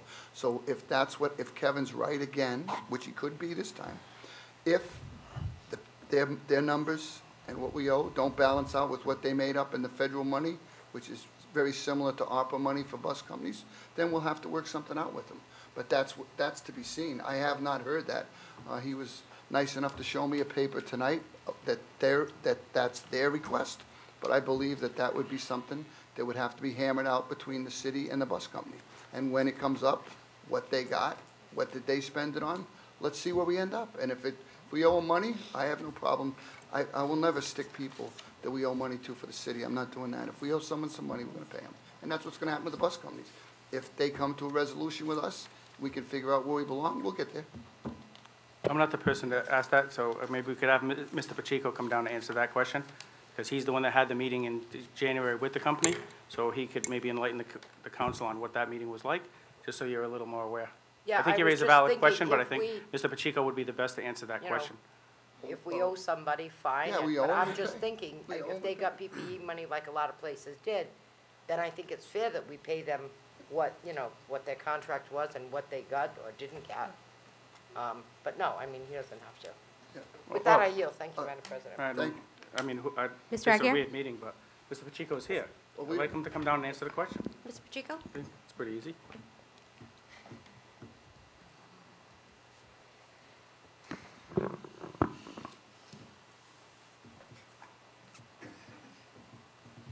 Welcome, Mr. Pacheco. Thanks for having me. So obviously I don't have the documents in front of me, but I can tell you that two of the companies are almost identical in the amount that the billing, that we received. So they're almost identical, it's in the 700,000 range. Okay. What we don't have is any documents on whether or not they did receive any PPP money or any other stimulus package to offset their losses. So two companies I have. One company did receive money and is not requesting money from us, of the three bus companies that we do have. Now that is for, if I get this right, last year's funds. The first year of COVID, when we were ordered to close, no company has been paid the full amount because we were not in control of that at the time. So we didn't order the closure. The second year was partial. Some of it was vote by the schools, and some of it was federal, state, I'm sorry. So there was a discrepancy. It's about, I want to say about 49 days last year that we were out, and the first year was about 61 days. So two different pieces. The city does have documents, litigation documents from one company for both years. Are any of these people in litigation now? Yes, well, there's documents that have been back and forth. It is a filing, though. It is a court, documents. Well, if it's a court document, I hesitate Right, to so that's two. So to one wanna ask company you any other has questions about both it. years in litigation. The other company does not. The other two companies do not. Okay, thank you, Mr. Pacheco. You're welcome. Mr. Pacheco, can I ask if, generally speaking? Yes. Do you feel that the companies are owed something for those years? I've always said that from day one. It's not my pay grade to make those decisions. I think that there's a lot more information that there's a lot more conversation that needs to happen about what their actual costs are. If someone didn't have expenses such as, If this is gonna be a lawsuit against the city, and everyone's well aware of it, and I don't think we should be talking about it, period. I don't think we should be asking people's opinions. Second point of order, to Council Camara's point, I agree. I was going to say, I think we I was should going to just, state the same thing. it's not the appropriate It, time and place to be it's talking being about lawsuits discussed- that are taking Sorry, place, Councilman. especially when we know they're coming, I'm sorry. So I disagree. I hope that we'll just cease and continue at another point in time, maybe in the courtroom. Point taken, With that, I Council yield. Camara. I trust that Mr. Pacheco is not saying anything that he shouldn't be saying. You can ask Just an giving opinion. an The overview. opinion can be damaging. Yeah, so Mr. Pacheco doesn't have to give his opinion. I pretty much know where he stands. So December 13th, 2021, memo to the members of the committee from Mr. Pacheco, talked about the memo providing the $105,000 that we had all agreed upon was for wait time. That was paid, they went to the city, to the council, thank you for that, we paid the bill. The last statement on this, once again, is dated December 13th, 2021. This month, we will continue to meet with the vendors and discuss above matters along with the city, and we will report back to the committee with any resolution that talks about after these meetings as they occur. So this happened in December. So what I'm asking for is, it has nothing to do with a lawsuit. I asked about this in December. Mr. Pacheco met with the companies and the superintendent. They met with the companies. So there was a conversation to try to either ask for information or what do you have? I'll tell you the end result of those conversations were positive for the bus companies, that they weren't going to get zero, which is what I've been advocating all along. So they needed to give some information, but that's December of 2021. I just talked about how the trash is going on and on and on, and nobody's getting anywhere with it. This is the same thing. We need to wrap this up. We owe these vendors money. To do what's right by people, we owe vendors money. I put them in emails. I've been criticized for it. The end of the day is, we owe some of these vendors money after they got expenses or whatever. I told anybody that gets all this, one of the companies got a lot of money. I said, how much do we owe you? He said, I don't know. I said, what the heck you mean you don't know? How much would we owe you? I don't know. I said, well, you gotta tell us. And then if we owe you $300,000 and you say, I don't want the $300,000 because I got some money, you send us a letter, we'll send you a thank you. That's what I'm trying to do. This is going on a year already. So if I sound a little frustrated, that's why. This has been going on and on and on.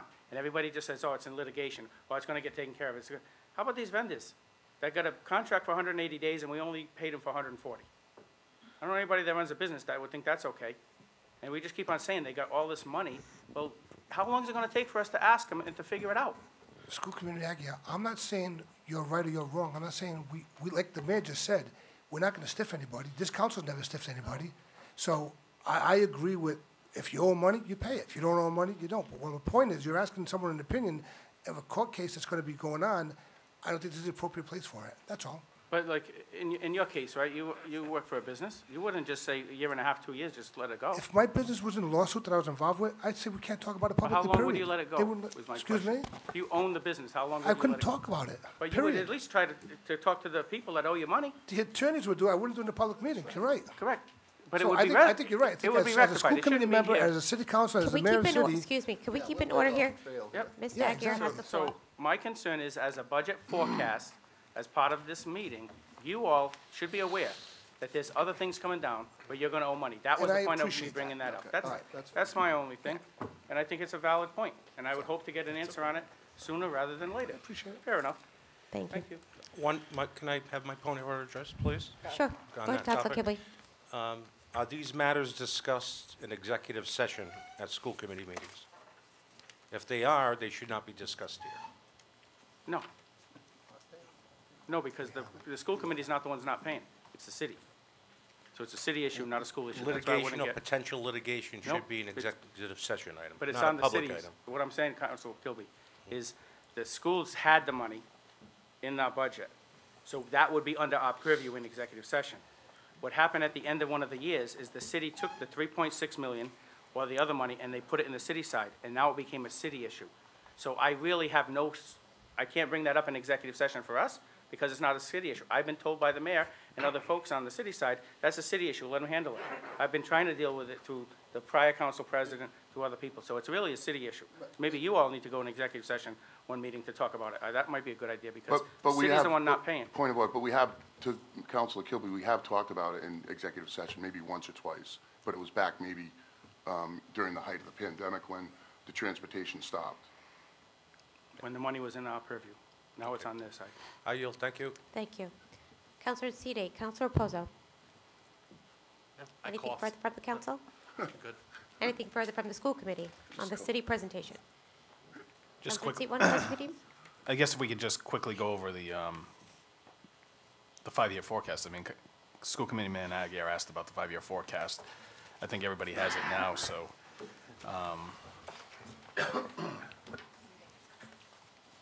Do you guys?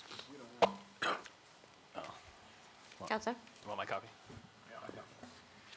We don't have it either. Copy, you know, but, Oh, you didn't get it either? No? Madam Clerk, did the school committee get a copy? May 9. Here, you can take mine.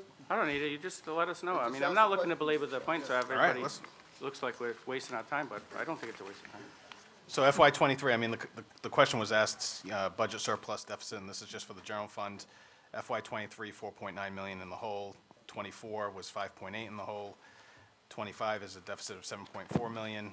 '26 is a $9.2 million deficit, and then '27 was a $10 million deficit. Dirty Kevin. Did you say deficit?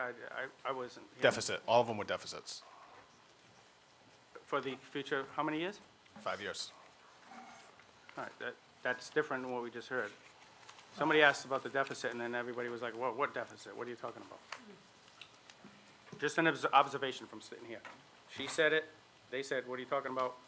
Now we find this, it says that, like, I thought she asked about this year. Maybe I'm wrong, Kevin. yeah. Did you ask about this year? She asked about this, yeah. I wasn't specifying a time. I asked how we're going I'm to flush. address This year. deficits. Obviously, well, I think it's a discussion we've had multiple times. We've talked, I mean, we spent a year and a half discussing using one-time funds was creating a structural deficit that down the road was gonna be painful because we would have deficits that we would have to overcome and we'd have to replace those monies. So in essence, I don't think I was specifically speaking just now, but in terms, I mean, we know eventually we're gonna hit deficits. How are we gonna handle them? What are we doing now to address deficits that are coming at us? Maybe that's the way I should have phrased the question. I mean, you know, are we doing anything to start addressing those issues? well, I mean, you want me to comment? Yeah. I mean, first of all, I mean, this 5-year forecast, seeing how I've been involved in forecasting for years, it changed dramatically when the governor released his budget. You know, so when this forecast was made, you know, a lot of things have changed. You know, the world opened up a little bit, you know, pandemic got a little bit more under control. But if you look at this, you know, when just the revenue stream alone, I mean, you know, you're looking at maybe around a $13 million positive increase in revenues. And of course, when you take out the one-time money, and then when you take out the $1.6 million in stabilization fund from '22, you take out the money that was used at that time in free cash, and you take out that. But based on what was known when this 5-year forecast was produced, I mean, give me a ball. I mean, let's use somebody's got a crystal ball that they can do a better job, you know, where somebody's been doing this for years. This type of projection needs to be done on an ongoing basis. What I'm saying is now that once you see, and we still don't know yet the final outcome from the House and Senate on the state revenue. Once that all settles down, then the first thing you would do is you would then take '23 and reestablish your base and then project from there. But the goal is to reduce the reliance on one-term revenue. That's for every, especially cities, that's for every city, even towns, that's for every city, you know? So, I mean, all I'm saying is these documents are fluid. I can't answer for not sharing it with the school committee. If I'd have thought about it when it was given to the city council, I would have more than happily shared it with the school committee. I just didn't really think about it. I mean, you know, I wasn't thinking of presenting it to the school committee. The object was to get it to the city council under the charter regulations. That's, I mean, that was my intent. So, Counselor, Vice President, I think it's important to note that when those projections were originally made, there was an anticipation of certain increases that ended up not being as much as we thought they would be. Health insurance is a great example. Right. They were projecting a 10% increase, and it turned out to be only 2.5%. That was amazing. And so the reason why we haven't given you an updated 5-year plan, because obviously what we just presented is significantly different than what the former CFO presented a year or so ago, is that my charge to Mr. Iacopone was to focus on getting this year's budget delivered, getting it as tight and as balanced as possible, and creating a set of circumstances where the new CFO could succeed and then start projecting from there. I think reducing the amount of money that we're looking at for capital expenditures, as well as accounting for things increasing in cost less than we thought they might, is what brings us to something that's better than a $4.5 million deficit that was projected a year ago. So I would say, to your question, what are we doing? That's what we're doing. We're getting real numbers, we're plugging those in, we're seeing how they work for us or against us, and then doing our very best to make sure that we're not relying on one-time money, that we're having the numbers that we're using for projections be as tight and as real as possible.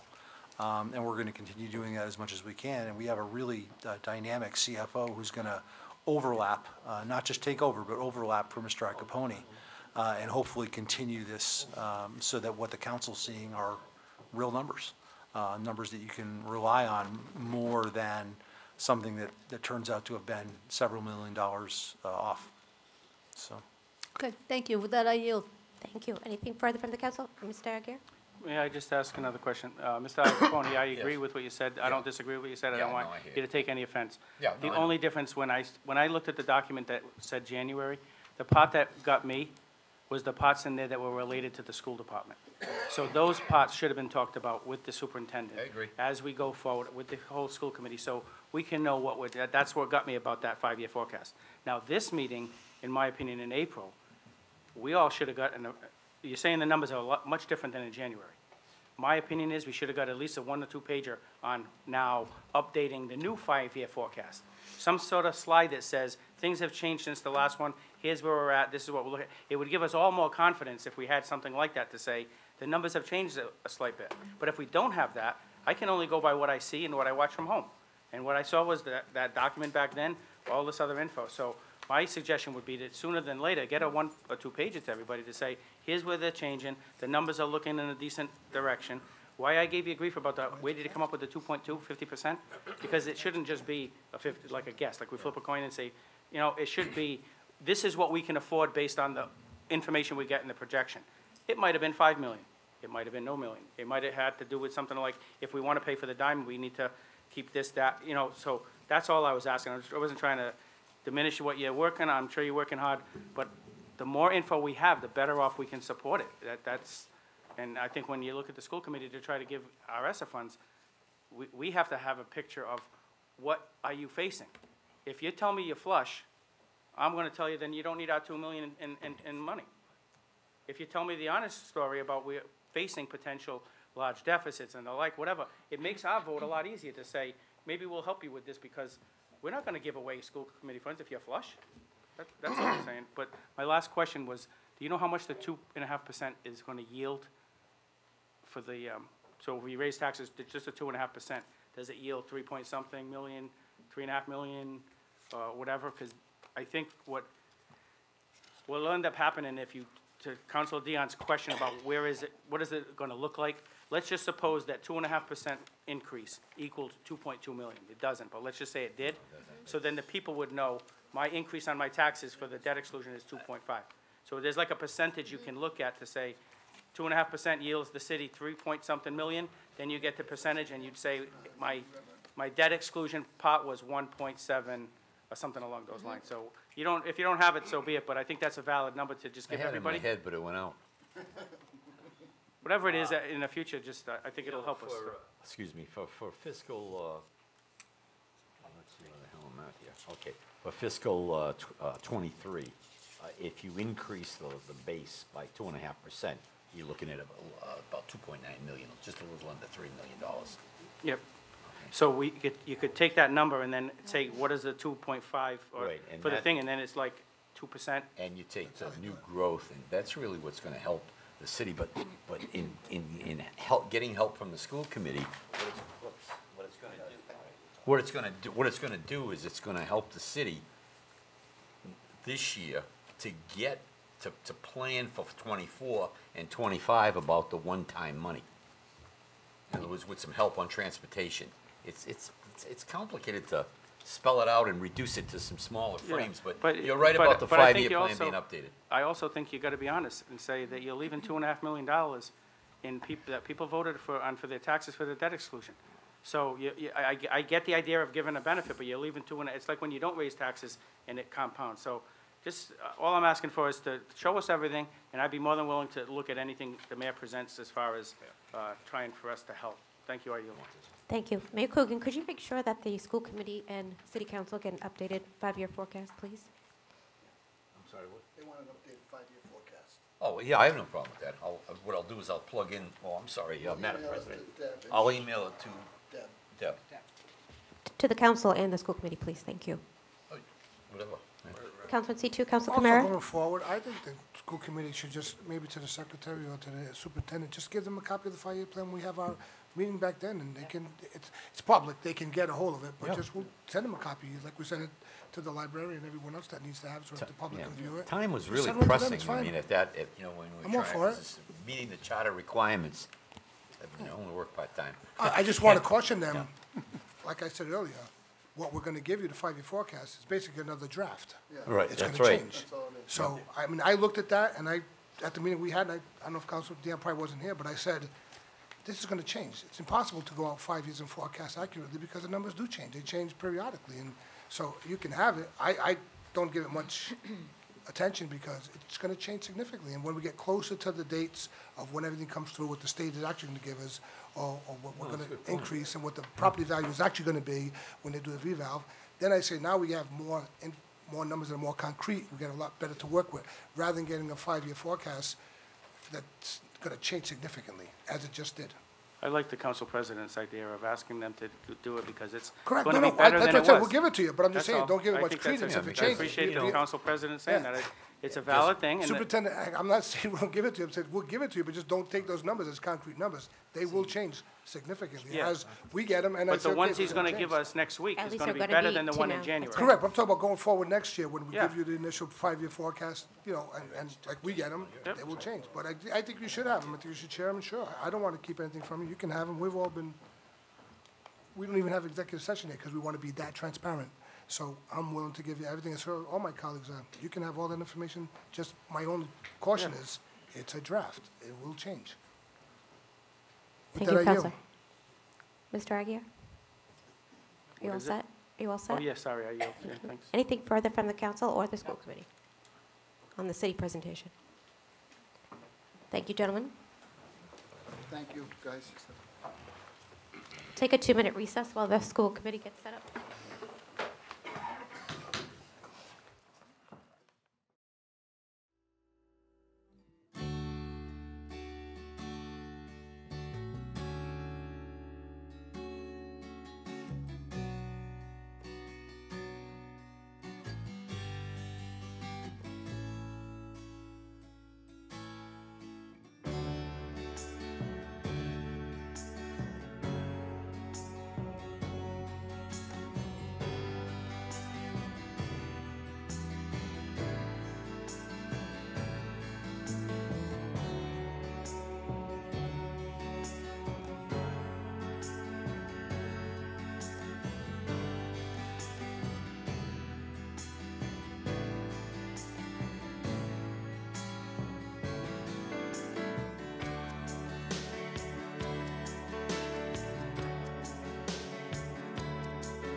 Joint meeting will now come back to order. We have the presentation from the school committee. Oh, sorry. Good evening, everyone. Good evening. Mayor Coogan, Madam President, council members, city council members, and school committee members, thank you for the opportunity. So before I turn it over to Kevin, I just wanted to give you a little brief overview of our process. We had it really has been a collaborative process. We met with our building leaders one by one with our team. They advocated for their needs, our department directors, department heads. We had our budget hearings with our school committee, listened to them, and took some feedback. And what you will see is a proposed budget that reflects the advocated needs for our students and our staff, and to make sure that our buildings are running efficiently. You will see that there is a considerable investment in positions. One of the things that we know that we're coming back from a pandemic, and this is going to take us a while to recover. We know that we need to put more. Our focus was direct services, what's happening in the classroom. We're investing in additional paras so that every single kindergarten and first grade has a paraprofessional. It's a lot to have 25 5-year-olds in the classroom with one person. So that's a commitment that we're making. We also have additional teachers for support staff, whether that's interventionists, special needs teachers, whatever it is that our students need. And we have some some SEL services, support staff also for the needs of our students. We were very intentional to create a budget that was direct services focused, as well as taking the opportunity to also create efficiencies within our buildings and within our Fall River Public Schools department. Yes, we are receiving what many have said is a huge increase in Chapter 70 aid. That's due to the SOA formula has changed. Really, that's money that, the formula was the same for everybody. And really now people are recognizing that it costs a lot more to educate students that have high needs, special needs students, English language learners, et cetera. So the formula is changing. It will continue to change for the next 4 years, and then it will stabilize. But the budget will, I know that it impacts your budget, which is our budget, because we're all on the same team here. So it's important to note, we recognize that we are also receiving ESSER funds.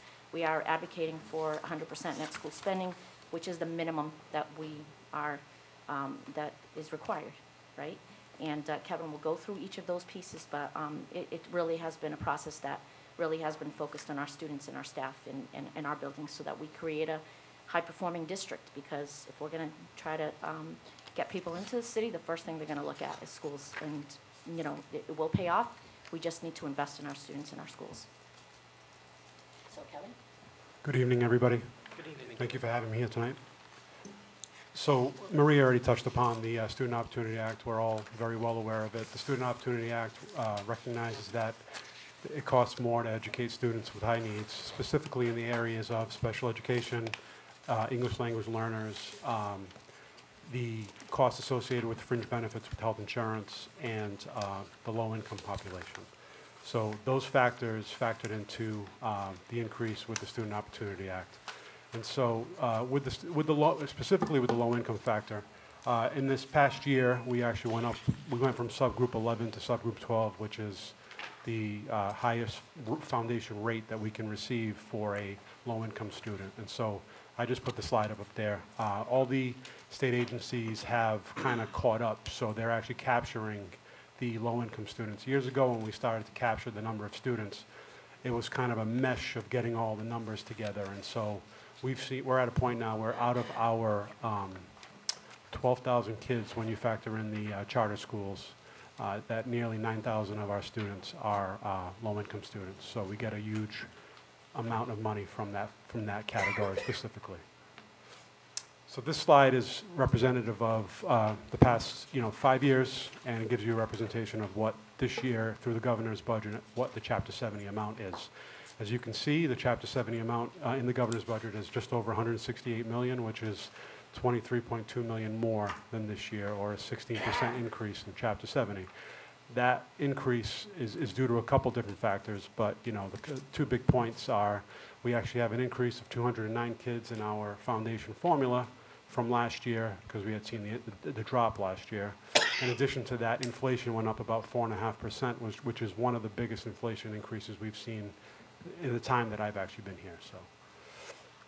This is the slide on the required local contribution. So the required local contribution for the city is going up by $2 million in the governor's budget.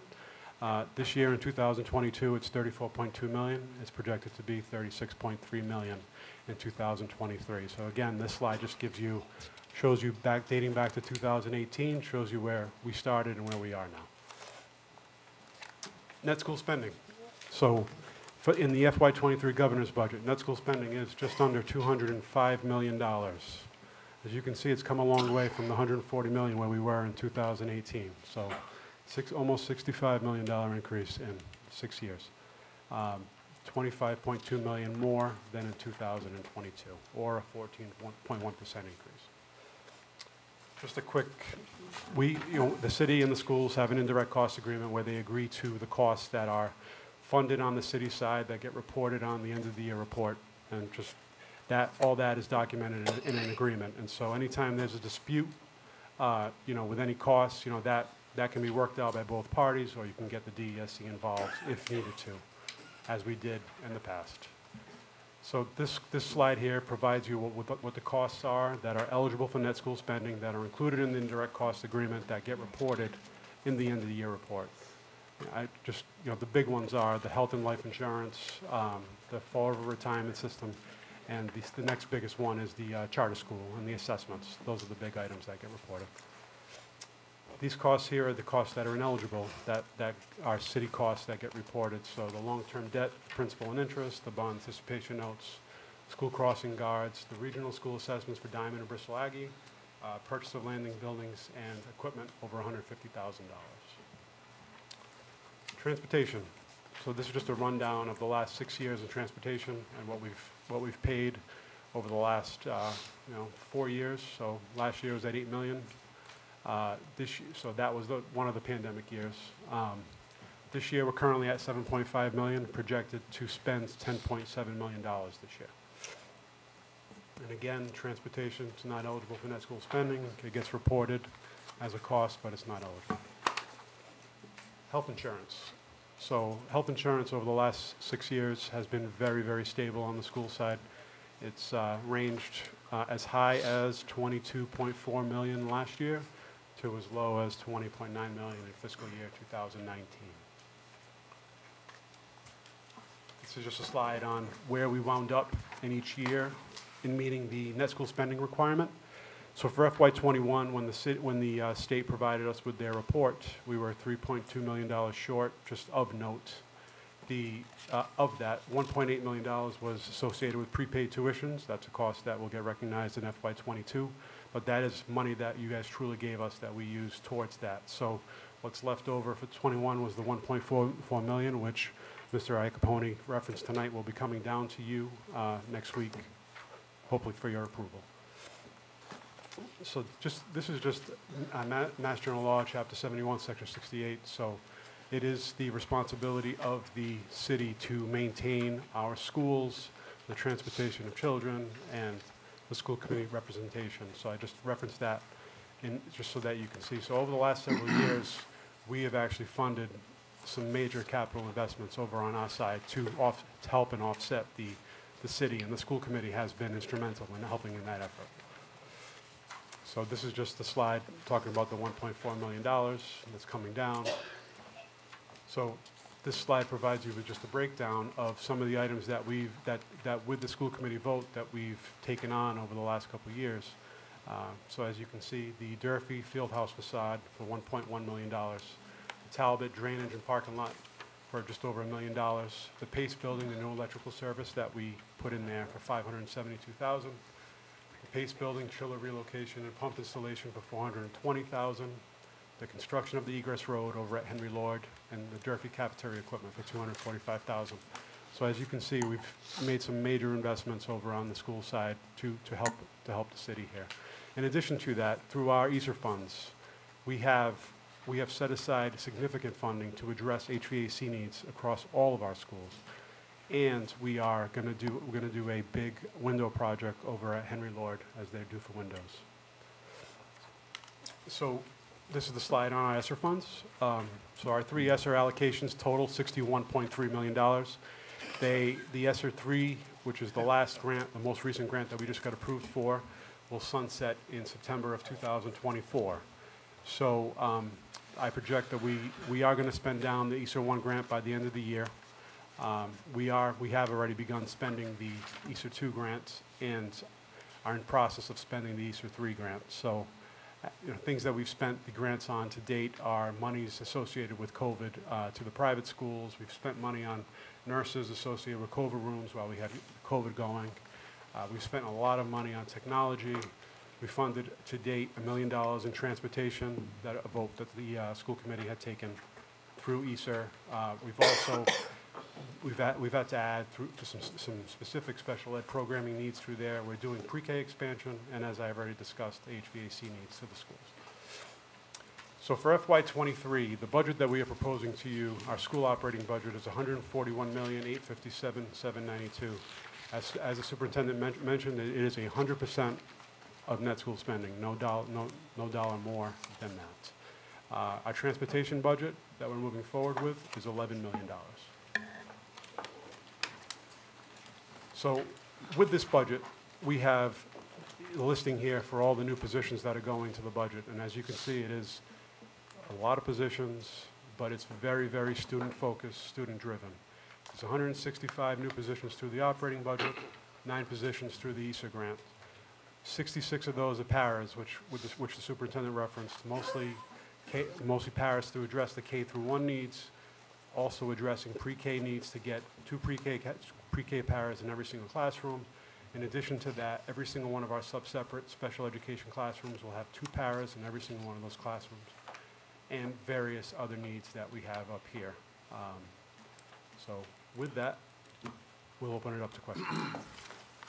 Counselor in seat 8, Counselor Reposo. For your pre-K expansion in these new positions, is that associated at all? So as you begin to expand your pre-K program, are these paras a part of that, or is that going to be something down the road? So that'll wind up being something down the road. We have it budgeted for an ESSER because we've planned for the pre-K expansion. The problem is until we get a site or until we get a rental that we know how many classrooms it's going to be, at that point we'll address that with the school committee and tell them it's how many positions we need to do that. Okay. Thank you. I yield. Thank you. Counselor in seat 7, Counselor Pereira. A question that I have you hired on or looking in this year's budget to put on more counselors? Yeah. Yes. How many more are we able We to? actually, our school committee took a vote and added 10 positions. We have hired some. We still have some posted. Like everyone else, we're facing a shortage of staffing, but there were 10 additional counselors that were allocated for this year as an addition to the already staff that we had. And we also have projected for, in this budget, to add an additional 4. Okay. Thank you. You're welcome. I Do you yield. yield? Anything further from the council? I do have one question, Mr. Almeida. Yes. You had mentioned $245,000 for Durfee cafeteria equipment? Yes. This is the new Durfee. Yes. Was it equipment that wasn't expected in the build? No, I think it was expected. It's just, I believe they were just looking for some coverage to free up some funding within the Durfee project. Thank you. Counselor in seat 1. Thank you, Madam President. So just 2 quick questions. The first one, in terms of, I think it was School Committee Man Aguirre who mentioned that he got a lovely 1-page paper showing that the sustainability of the budget. So can you just talk a little bit about the sustainability, just especially with the number of hires that you've got, new positions coming in? Absolutely. So over the next several years, through 2027, so even this year, I wasn't expecting an inflation factor of 4.5%.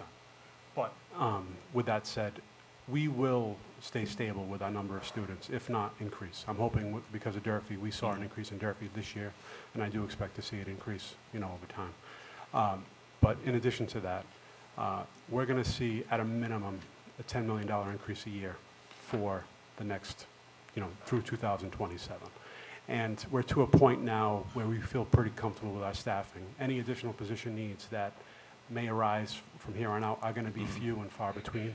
So we will not see something that's going to be committing to the budget so much so over the years. In addition to that, we've made some, as far as, like the Stone School and, our special need, side, we've actually seen our special ed tuitions come down a bit over the last several years.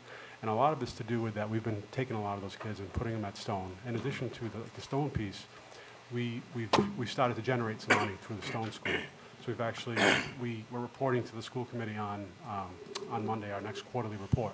And as of that quarterly report, we actually $350,000 that we've already, come up with there. But those are just, some things. But given where we are and the amount of money that's coming in through the Student Opportunity Act, we are in a place where we will be fine over the next several years.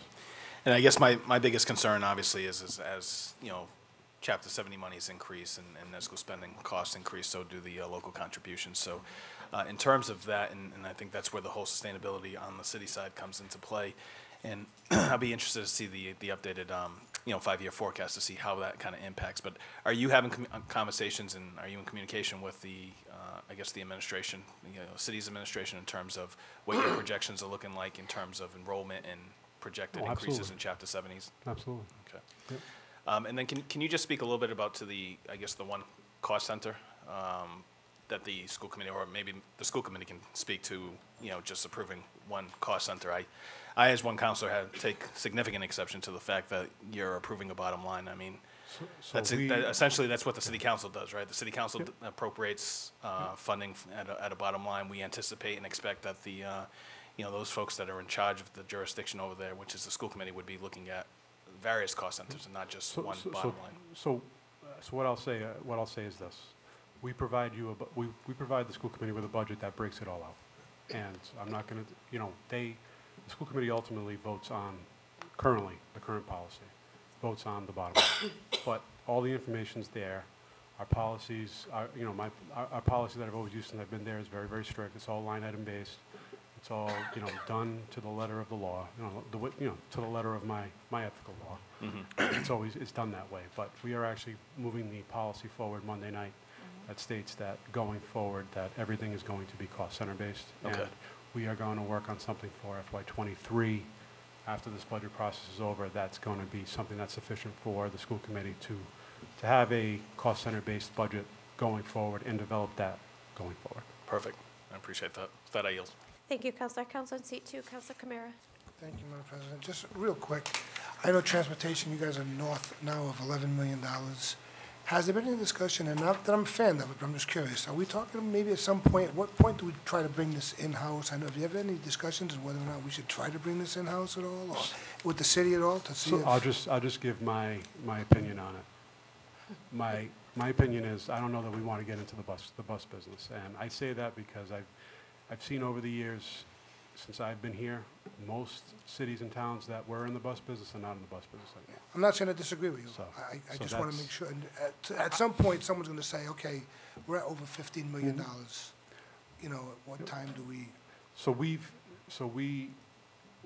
I think we've been pretty prudent here on this side. What we've done, we try to tier as much as we can to keep the costs down as much as we can. We've brought on the couriers, and so the couriers do like the routes that would cost us a lot of money. Sure. We try to get them to do those routes so that it cuts down those kind of things. So we try to do the best job we can possible, given what we have. So. Okay. Just wanted to check and see if there's any conversation going on, because people have asked, is there a savings? Has there been a cost analysis done to see whether or not it would make sense to bring it in-house? But I'm not saying I disagree with you at all. I think it is. No. It's not cheap. No. With that, I yield. Thank you. Thank you, Counselor. Counselor in seat 5, Counselor Lee. Thank you. I really don't have questions regarding, I mean, we know, we see the numbers coming down. You have more money now coming down than you ever probably have in a very long time. So I'm sure, even though we all have challenges, I'm sure it's appreciated that you have these increases.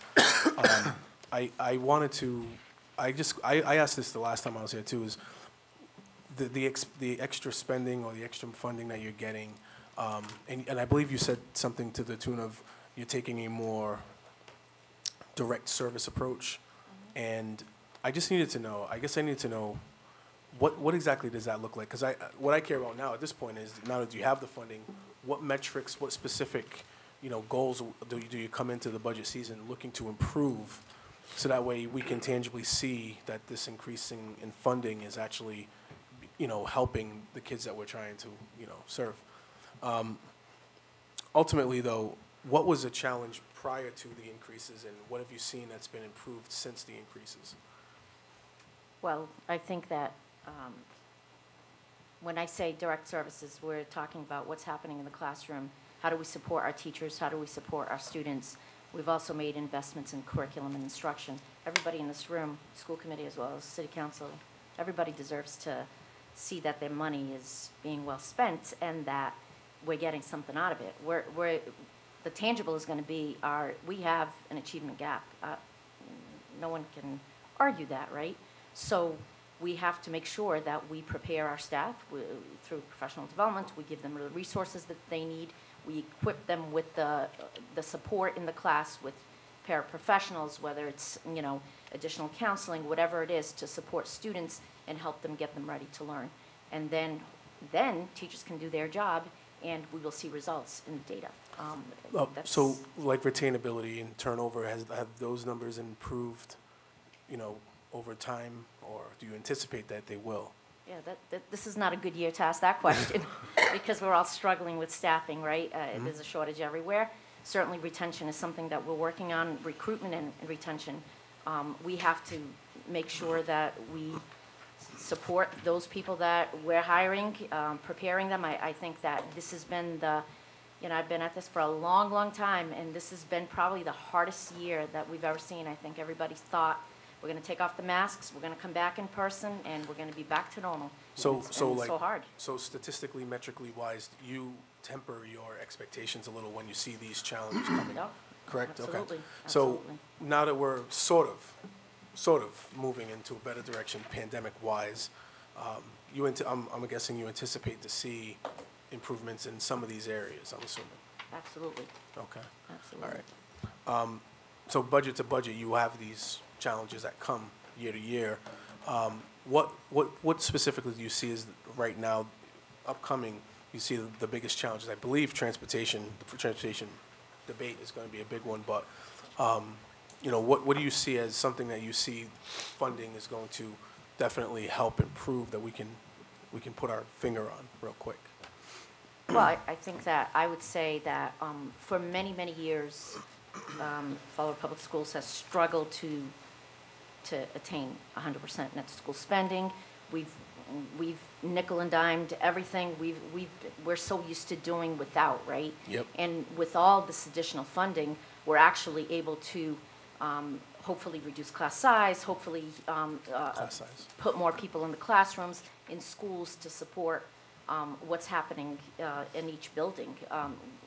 We knew that we needed to support buildings before. We're not adding administrative positions and padding at the top and saying, okay, we'll figure it out. We know that the real help needs to happen in the classroom, and we have, I think what this additional funding does is enables us to staff our buildings properly. Right. And you've had a lot of challenges because the city side didn't always provide 100%, and you've talked about some of the expenditures capital-wise that a lot of bases you had to cover based on that. Now that hopefully we get to these levels, I'm just for people so they know, like, what are you going to do with this funding now? Does it just go roll? Because you're getting money that you were owed probably 3 fiscal years ago.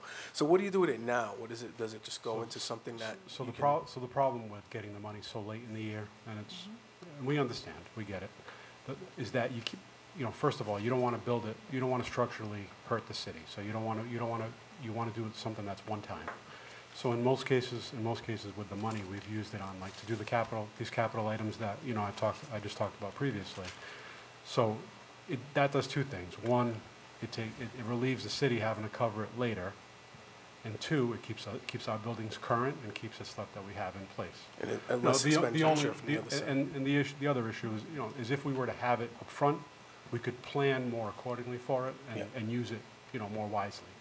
The problem with getting it so late is we have to spend it so quickly on something. We have plans already, it's just, Yep. you know, Thank you. that's I yield, thank you. Thank you. Counselor in seat 8, Counselor Reposo? Just curious, with the additional positions you're in the budget, are you looking at redistricting some of the schools and where the kids would go? No, we're not looking at that right now. I mean, I think that we're doing a pretty good job at putting kids in the neighborhood school. I mean, there are some exceptions depending on when students enroll, if that school doesn't have spacing, but we've gone through a major redistricting. I don't think that we are looking to do any major moves at this time. Okay.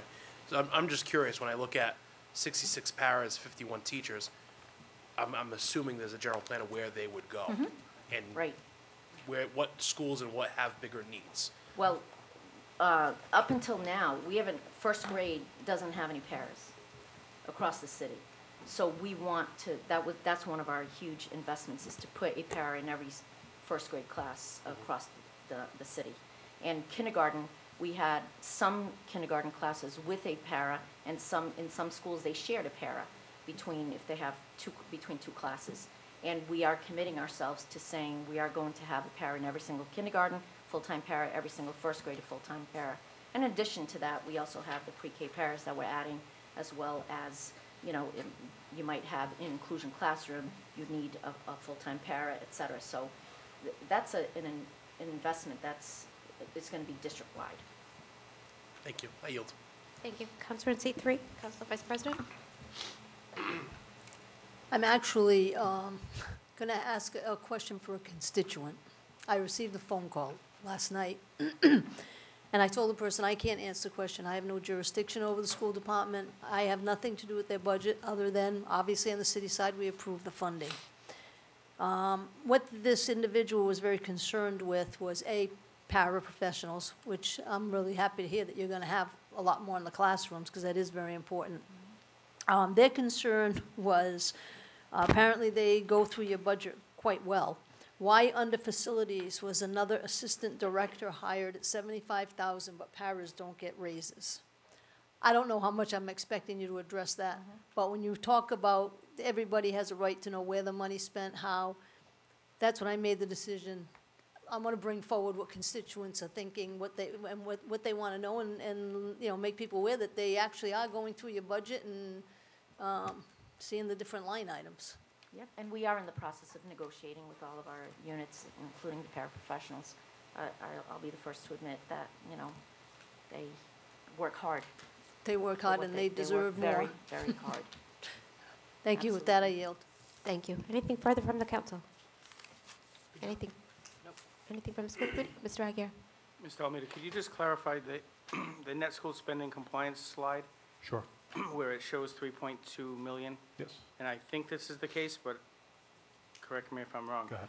That the 1.4 that's coming, there's 800,000 to come, but there was $1 million already paid to get Yes. to that number, so it doesn't look like there's a gap of. Correct. Correct.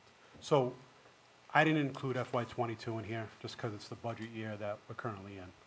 But, so I just wanted to specifically speak about '21. So in relation to FY '21, that $3.2 million is made up of two components. One is the $1.8 million in prepaid tuitions, and the other component is the $1.4 million that you're getting Monday night for approval.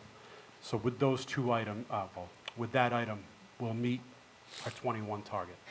In addition to that, when we do the end of the year report, they report out on the 2 years. They report out on the actual for the year that you just finished, and which is '21 in this case, and they report out on the budgeted year that you're currently in, which is, in this case, is FY '22. So the city kicked in the $1.1 million. I believe you guys appropriated $1.1 million in, I have it here, in November. And in addition to that, we're still short $871,000. That $871,000 is attributed to the change in assessments for the charter schools. The charter school assessments came down, but we still have to meet our net school spending requirement, and so the money has to divert back to us so that we meet our requirement. So that's the additional funding that Mr. Aguirre is referring to. So when you get to the budget July 1, so last year's budget, I think the problem was it has to be 100% budgeted. So if things happen in middle of July, when the budget gets finalized, that makes it not at 100%, that's when we're supposed to meet in August right away to correct some of these numbers. We didn't do that for 6 months. So that was part of the problem. When somebody asked the question of what do you do with the money if you get it late, is because we sat on it for 6 months without actually having the city come forward and say, no, we need to be budgeted at 100, you know, when that number comes in the end of July. So just planning ahead, if that happens again, the council should be asking the administration, are you at 100% budgeted now? If not, then that has to be adjusted earlier, in my opinion.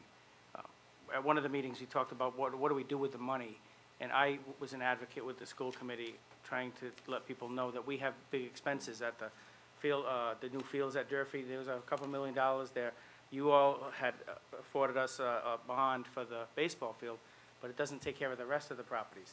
So I think a good use of one-time money like this, otherwise we keep coming back to you.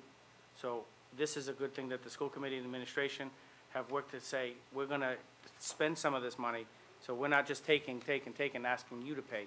So we've done our fair share in a lot of ways. So I don't want the council to look at it like, well, if we're pushing back on this transportation request because we want to be like greedy. That's not the case at all. We put in a lot of money towards one-time things that are going to prevent you from having to do that. There was a slide in here on the indirect costs. Yes. That, I asked that at a meeting, that's staying the same? As far as I know. You haven't heard anything otherwise? I have not, no. So I think that's, you know, important to look at if it's not changing, so now we know what we have. But my last comment is just in front of the council to thank Mr. Almeida and Mrs. Ponce for their work on the budget. As you all know, if you watched the meeting, I was really frustrated with the one line item piece. And to their credit, they listened to all of the school committee advocating for different positions and the like. They came to the policy subcommittee with they listened. So they listened, they came to the subcommittee the proper way.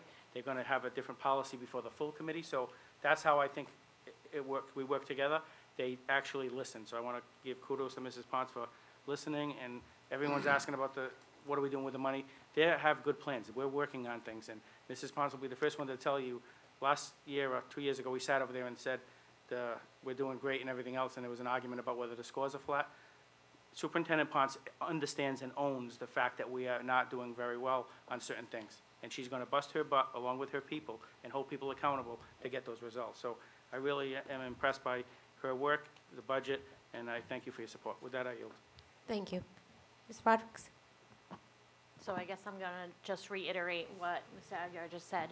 So to Councilor Lee's question about retention, I just want to look at for a second. So the superintendent had talked about what our values are, and our values are really around supporting our students in the classroom and then supporting our kids in the classroom.